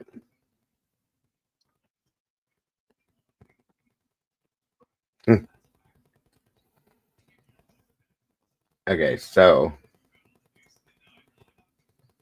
this is part of this, okay? I don't know if you guys have ever heard of Plum Island. Has anybody in here heard of Plum Island?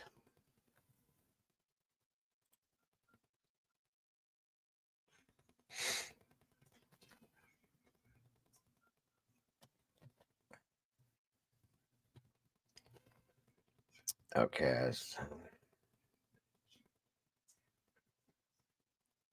Okay. So if you have, I hope you have heard of. This is another part of this supposed history per se. Here we go. No. All right, I'll show it to you here. This will be the last piece for tonight. It's very distended from this, but a piece of this story too. The whole Montauk thing. So here we go. Hang on.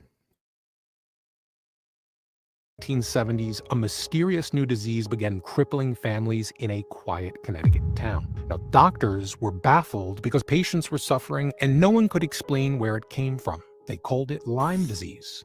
Today, it's one of the fastest growing epidemics in America. But here's the disturbing part. Across the water from Lyme, Connecticut, on a small guarded island, the US government was experimenting with ticks. And not just studying them, they were weaponizing them. Plum Island's Lab 257 wasn't your run-of-the-mill research center. Its roots trace back to Operation Paperclip, when Nazi biochemical scientists were brought into America. Behind locked fences and security patrols, they worked on pathogens, animal diseases, and yes, ticks. They were interested in the ticks' potential as vectors in germ warfare. Just as these experiments ramped up, Lyme disease exploded just 8 miles across the water in Old Lyme.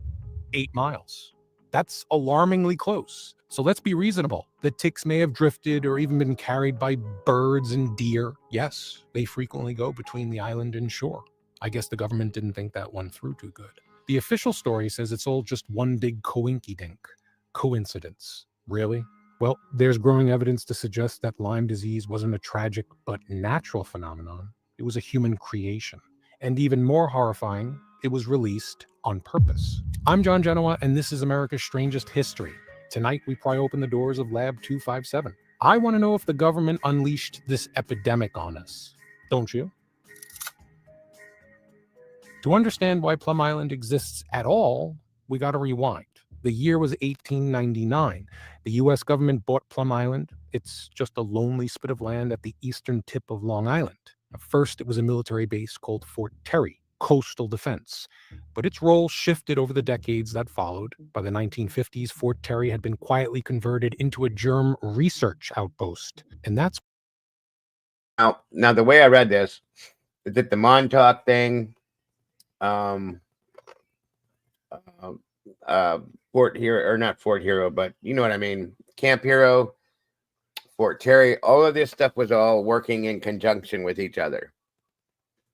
That's the understanding. That's why I'm showing this to you too. Yes, roll mother effing tide.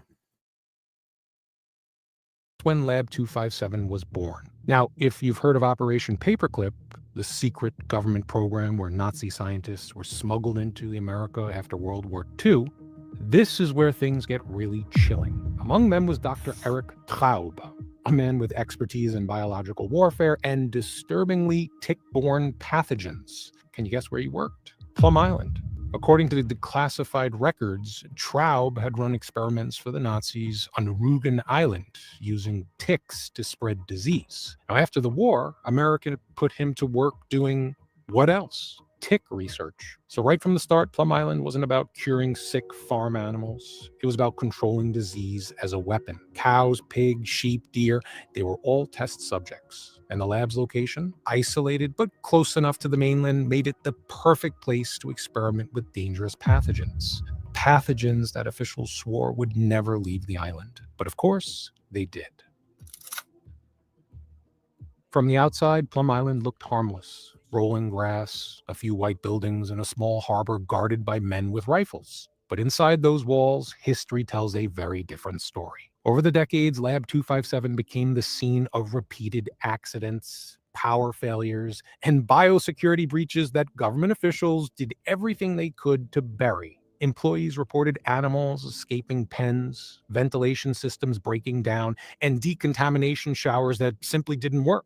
The place was literally falling apart. One technician even described birds nesting inside exhaust ducts. Those are the same ducts used to vent the lab's air. Storms flooded the island more than once, sweeping seawater through the animal containment areas and carrying debris straight into the Long Island Sound. The official story is that everything was contained, but there's no way to prove that. I guess we'll just have to take their word for it, even in the face of overwhelming evidence to the contrary. Got that? Now here's where it gets unnerving. Plum Island sits just 110 miles from Manhattan. It's surrounded by nearly 15 million people between Long Island and the city. If anything escaped, even a single infected tick, it wouldn't just stay isolated for very long. Migrating birds, deer, wind currents could easily carry it ashore, and there are accounts suggesting that's exactly what may have happened. In the 1970s, strange carcasses began washing up on beaches near the island. Ducks, seagulls, even deer, all dead with signs of infection. Lab staff were told not to talk about it. Then local farmers began reporting mysterious sicknesses in livestock. And right around the same time, just 8 miles across the water, the first cases of Lyme disease appeared in Old Lyme, Connecticut. Coincidence? Maybe. But when you line up the dates, the geography, and the secrecy, coincidence sounds more like cover-up. It started quietly in the early 1970s. Families in the small New England town of Old Lyme began showing up at the doctor's offices with bizarre symptoms. Fatigue, muscle pain, rashes that looked like bullseyes. For some, it was paralysis. For others, memory loss, hallucinations, symptoms that felt like madness. At first, doctors thought it was arthritis. They called it Lyme arthritis because so many children were suddenly coming down with it in the very small community. But as the months went on, it became clear this wasn't arthritis at all. It was something new, something infectious. And here's where things get unsettling. The earliest recorded cases began appearing in the mid-1970s. Now, coincidentally, this is the exact period when Plum Island's tick experiments were in full swing. Coincidentally, declassified files from first-hand accounts from employees confirmed that ticks were bred, tested, and in some cases released into controlled field trials. Controlled, supposedly. Lyme disease first appeared just 8 miles from that very island. The odds of that happening naturally, astronomically low. Researchers later discovered that the bacterium behind Lyme, Bacilli burgdorferi, shares striking similarities with pathogens known to have studied at Lab 257. It's a spirochete, a corkscrew-shaped bacterium that's just like syphilis, and it attacks the nervous system, the joints, and the heart. That's some of the story, Greg, that they were talking about. Plum Island and stuff that they were working on, like biomedical warfare and stuff like that with insects and stuff like that. So yes, sir. Yes, sir. I do believe that is correct, Greg.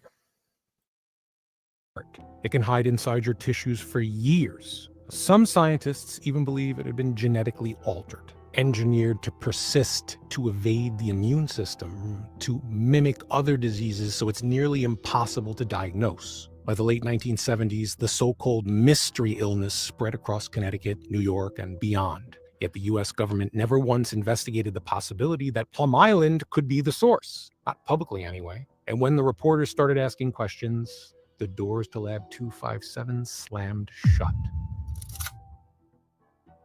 To understand what may have happened on Plum Island, you have to know a man named Erich Traub.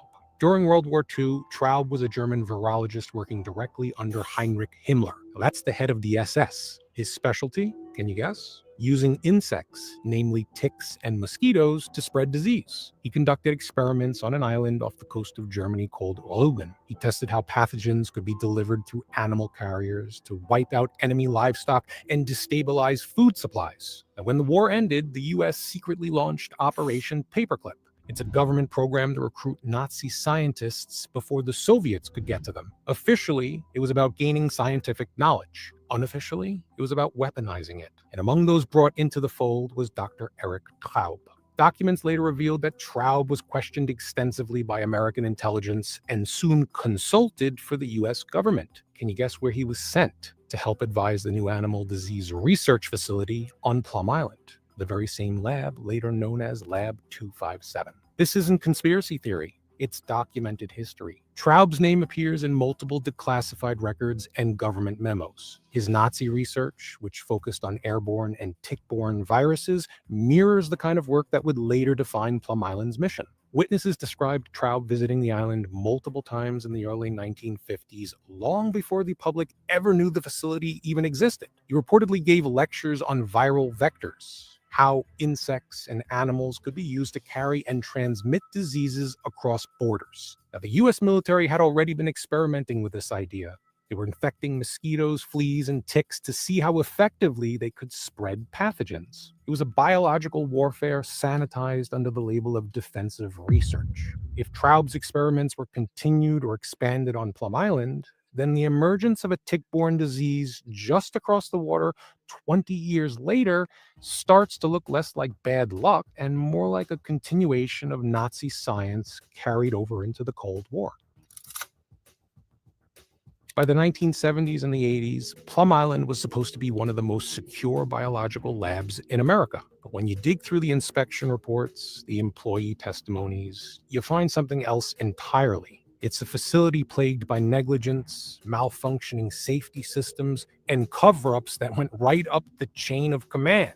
One longtime employee, Jerry Jager, told investigators that basic decontamination protocols were ignored. Workers walked into high-risk animal pens and then straight into clean areas without changing their boots. Ventilation filters weren't replaced. Backup generators failed. At times, the power simply went out. This inevitably shut down the negative pressure systems designed to keep pathogens sealed inside the lab.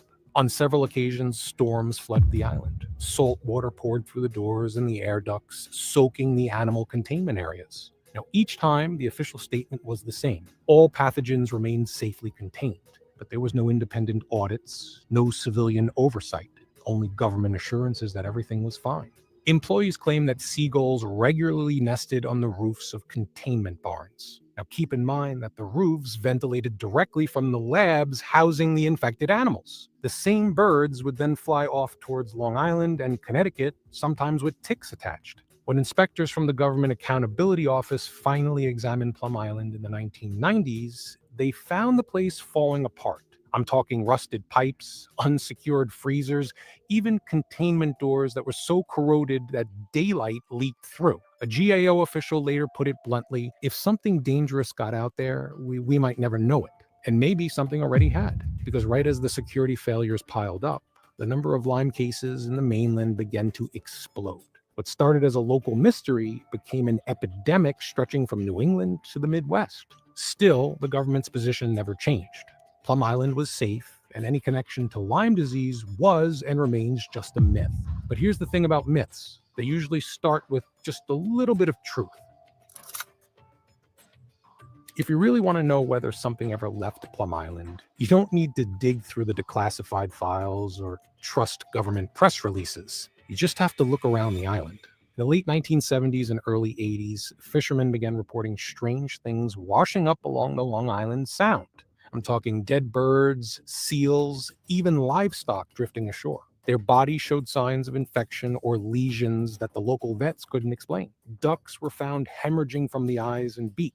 In one case, a farmer in nearby Orient Point discovered a deer lying dead on his property. It was crawling with ticks. This was just days after a major storm flooded Plum Island's containment areas. Is this coincidence? Maybe, but the timing lined up perfectly with reports from lab workers describing similar animal deaths inside the facility. Environmental investigators later found that soil and water samples taken near the island contained traces of pathogens identical to those used in livestock experiments. Now, some species of ticks collected from local birds were carrying strains of Barilli. That's the same spiral-shaped bacteria responsible for Lyme disease. Got that? And yet, none of these findings ever made it into official reports. Scientists who tried to raise alarms were pressured to back down. A few even lost their research funding. The USDA and Department of Homeland Security, which later took over the site, repeatedly insisted that no infectious agents had ever escaped. Case closed.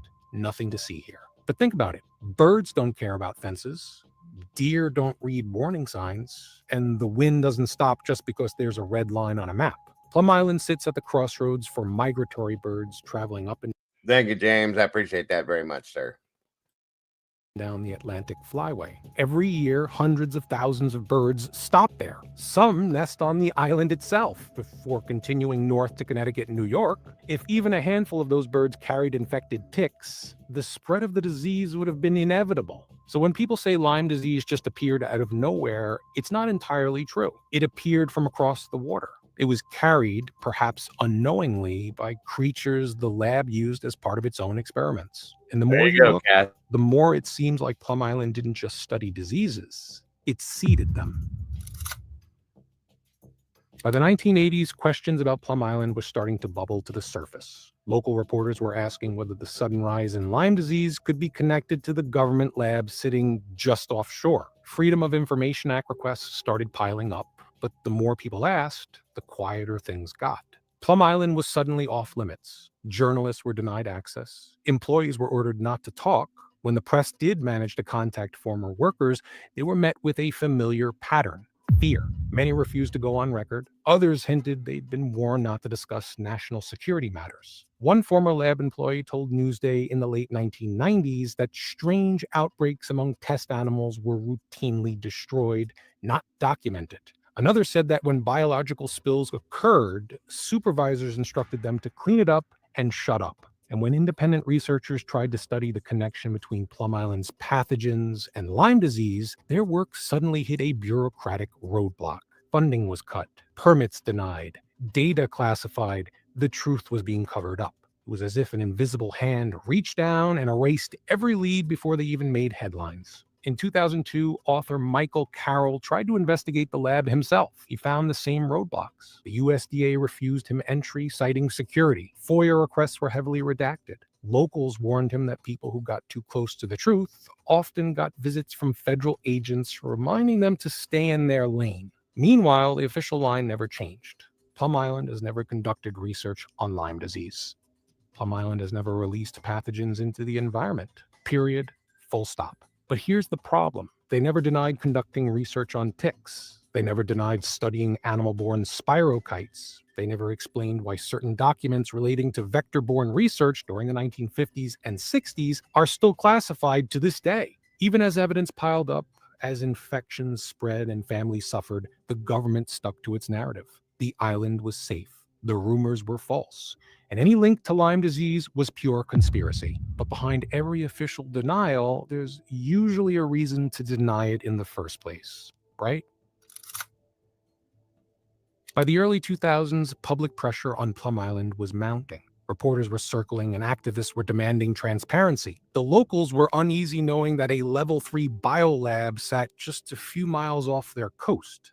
Then came 9/11, and with it, a new wave of government secrecy. Within months, control of Plum Island quietly shifted from the Department of Agriculture to the newly created Department of Homeland Security. The timing couldn't have been better for the agencies running it. National fear was at an all-time high, and anything labeled biosecurity or terror defense was shielded from public inquiry. Overnight, a facility once said to study cattle diseases was now part of America's anti-terror infrastructure. And when citizens demanded to know what that exactly meant, DHS announced something even stranger. The government planned to move the entire operation inland to the middle of Kansas. Got that? They called it the National Bio and Agro Defense Facility, or NBAF. The official reason to move? Modernization. A safer, newer facility. But think about that for a second. If Plum Island was truly safe, why abandon it? Critics warn that relocating the research to Kansas, right in the center of America's agricultural heartland, was like moving a ticking bomb from the ocean into a cornfield. Even the Government Accountability Office said that it was a bad idea. One report bluntly stated that if a pathogen escaped, it could devastate the national food supply. And here's the kicker. The government never said it was ending that kind of work done at Plum Island. They just changed the name of the door. Same mission, same experiments, different location. Today, Plum Island still sits out there. It's largely deserted. Its decaying lab fenced off and guarded. But the legacy of Lab 257 didn't disappear. It just evolved. The new facility is in Manhattan, Kansas, and it's now one of the most advanced biocontainment labs in the world. Officially, it's about animal health. Unofficially, no one really knows what's being tested inside. So, was Plum Island shut down because it was unsafe, or because it already had done its job? That's the question. To understand why Plum Island existed and why the legacy still matters, you have to look beyond the little strip of land in the Long Island Sound. During the Cold War, the US and the Soviet Union weren't just racing to build bigger bombs. They were racing to master invisible weapons like viruses, bacteria, and toxins. Both sides built networks of secret labs testing how to spread disease through animals, crops, even weather patterns. The US publicly claimed that it abandoned offensive bioweapons research in 1969 when President Nixon signed an executive order banning it. But defensive programs, the kind meant to study or counter potential threats, they never stopped. That's the loophole. You can call it defensive, but you're still creating and manipulating pathogens to learn how they behave. And that's exactly what Plum Island specialized in. Animal-borne diseases that could cripple an enemy's food supply or economy without a single missile being fired. Throughout the 70s and the 80s, similar labs dotted the world. Porton down in England, Sverdlovsk in Soviet Union, Fort Detrick here in the United States. And when leaks or accidents happened, because they did happen, the story was always the same. Classified, contained, forgotten.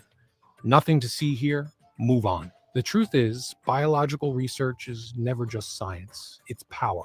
And power demands secrecy. Once a government realizes it can weaponize nature itself, every outbreak, every unexplained disease suddenly has two possible origins, natural or man-made. That's what makes the Plum Island story so haunting, because if a germ really did slip out, whether by negligence or design, it means we crossed a line decades ago and no one ever looked back. Maybe Lyme disease was nature, maybe it wasn't. But Plum Island reminds us that whenever a government experiments with life itself, the line between defense and attack becomes razor thin, and ordinary people are the ones who pay the ultimate price. If you take a boat out to the tip of Long Island and stare across the sound, you can see Plum Island.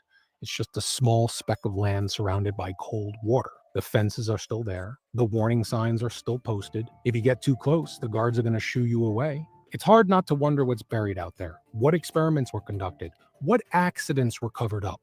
I don't even want to think about what secrets were left behind.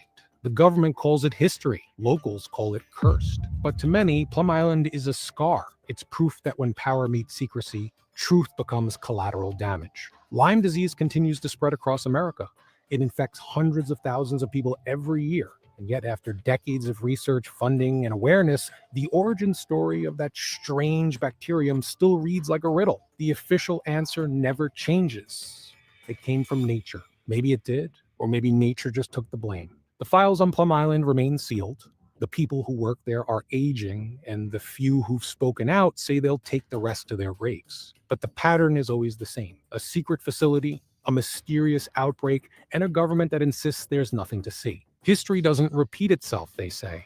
It rhymes. And the story of Lab 257 rhymes with every quiet cover-up the American public was never supposed to hear. Because sometimes the most dangerous experiments aren't the ones that go wrong. They're the ones that go exactly as planned. What do you think of Plum Island? How about Lyme disease in general? Is this just a coincidence? Let me know in the comments. I'm John Genoa, and this is America's Strangest History. Thanks for watching.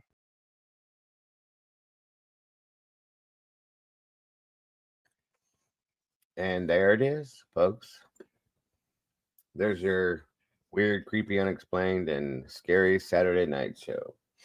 I threw the excuse me.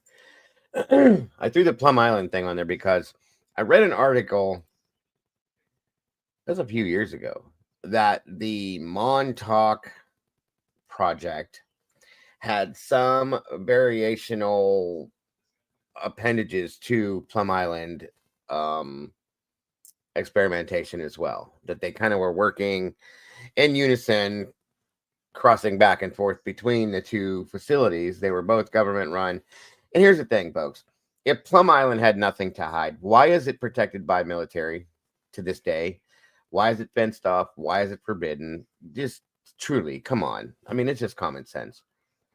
And the same with the Montauk stuff. They turned Montauk into a national park, but they filled in the lower levels of the base with concrete and water, so you can't get down in there. They buried and concreted things down in there. It's crazy. So, what's the explanation? I don't know. The Stranger Things based its show off of this. There's a whole story about the quote-unquote Montauk monster that was brought out of one of these experiments that they had to destroy because it came out of nowhere and they couldn't control it, and it was destroying the lab, and they had to kill it by shutting down the experiment, blah, blah, blah, blah, blah, so on and so forth, which is what shut down the Montauk project, supposedly. Excuse me. They relate this to the Philadelphia experiment. Many other things like this. So it's pretty wild. And it's very much unexplained. There's really no true answers to this. And there's truly no logical, how can I now? There's truly no truth, as always, to be able to be found. And in it all, like I said, when they started with Project Paperclip, which was part of Montauk as well as Plum Island. That's when they brought over the Nazi doctors and crazy people to do these experimental things on human beings and animals and stuff, folks. So you tell me. Truly, tell me what you think. It's wild. Area 51 and then some. Did they have a Demogorgon? Because they claim that the Demogorgon is based off of what creature that was created in this lab at that point. So if that's what that thing looked like, good Jesus, you know what I mean? Just saying. Absolutely, Greg. Absolutely. So I hope you guys enjoyed it. Like I said, it was a nice little decompression, creepy, weird, unexplained, possibly scary situation. I think next week we're going to look into some haunting stuff. That's what my goal is. A little more ghostly. And there wasn't much ghosting in this one, but still weird and crazy stuff. So, again, I hope you guys enjoyed it. I hope you guys are having a great Saturday night. And of course, hello, Lucy. Now that we're over with, she waited till the very end and said, I'm going to go jump in. It's okay. We love you, Lucy. Either way. So you guys are amazing. Nothing but love for each and every one of you for joining me tonight. I appreciate you all so very much. And we'll see you all tomorrow. Again, Monday, folks, I'm going to be joined by Lee from Devil's Advocate, 1 p.m. Eastern Standard Time on Monday. So for those of you that I won't see tomorrow, make sure you tune in Monday. That being said, roll motherfucking Tide. Again, guys, don't forget to love yourselves and love each other. Don't change nothing. You guys are the beautiful people. And again, nothing but love to each and every one of you. And I will see you guys very soon. Have a great night, everybody. Bye-bye. Don't let the Demigorgon get you. Could be bad. Very bad.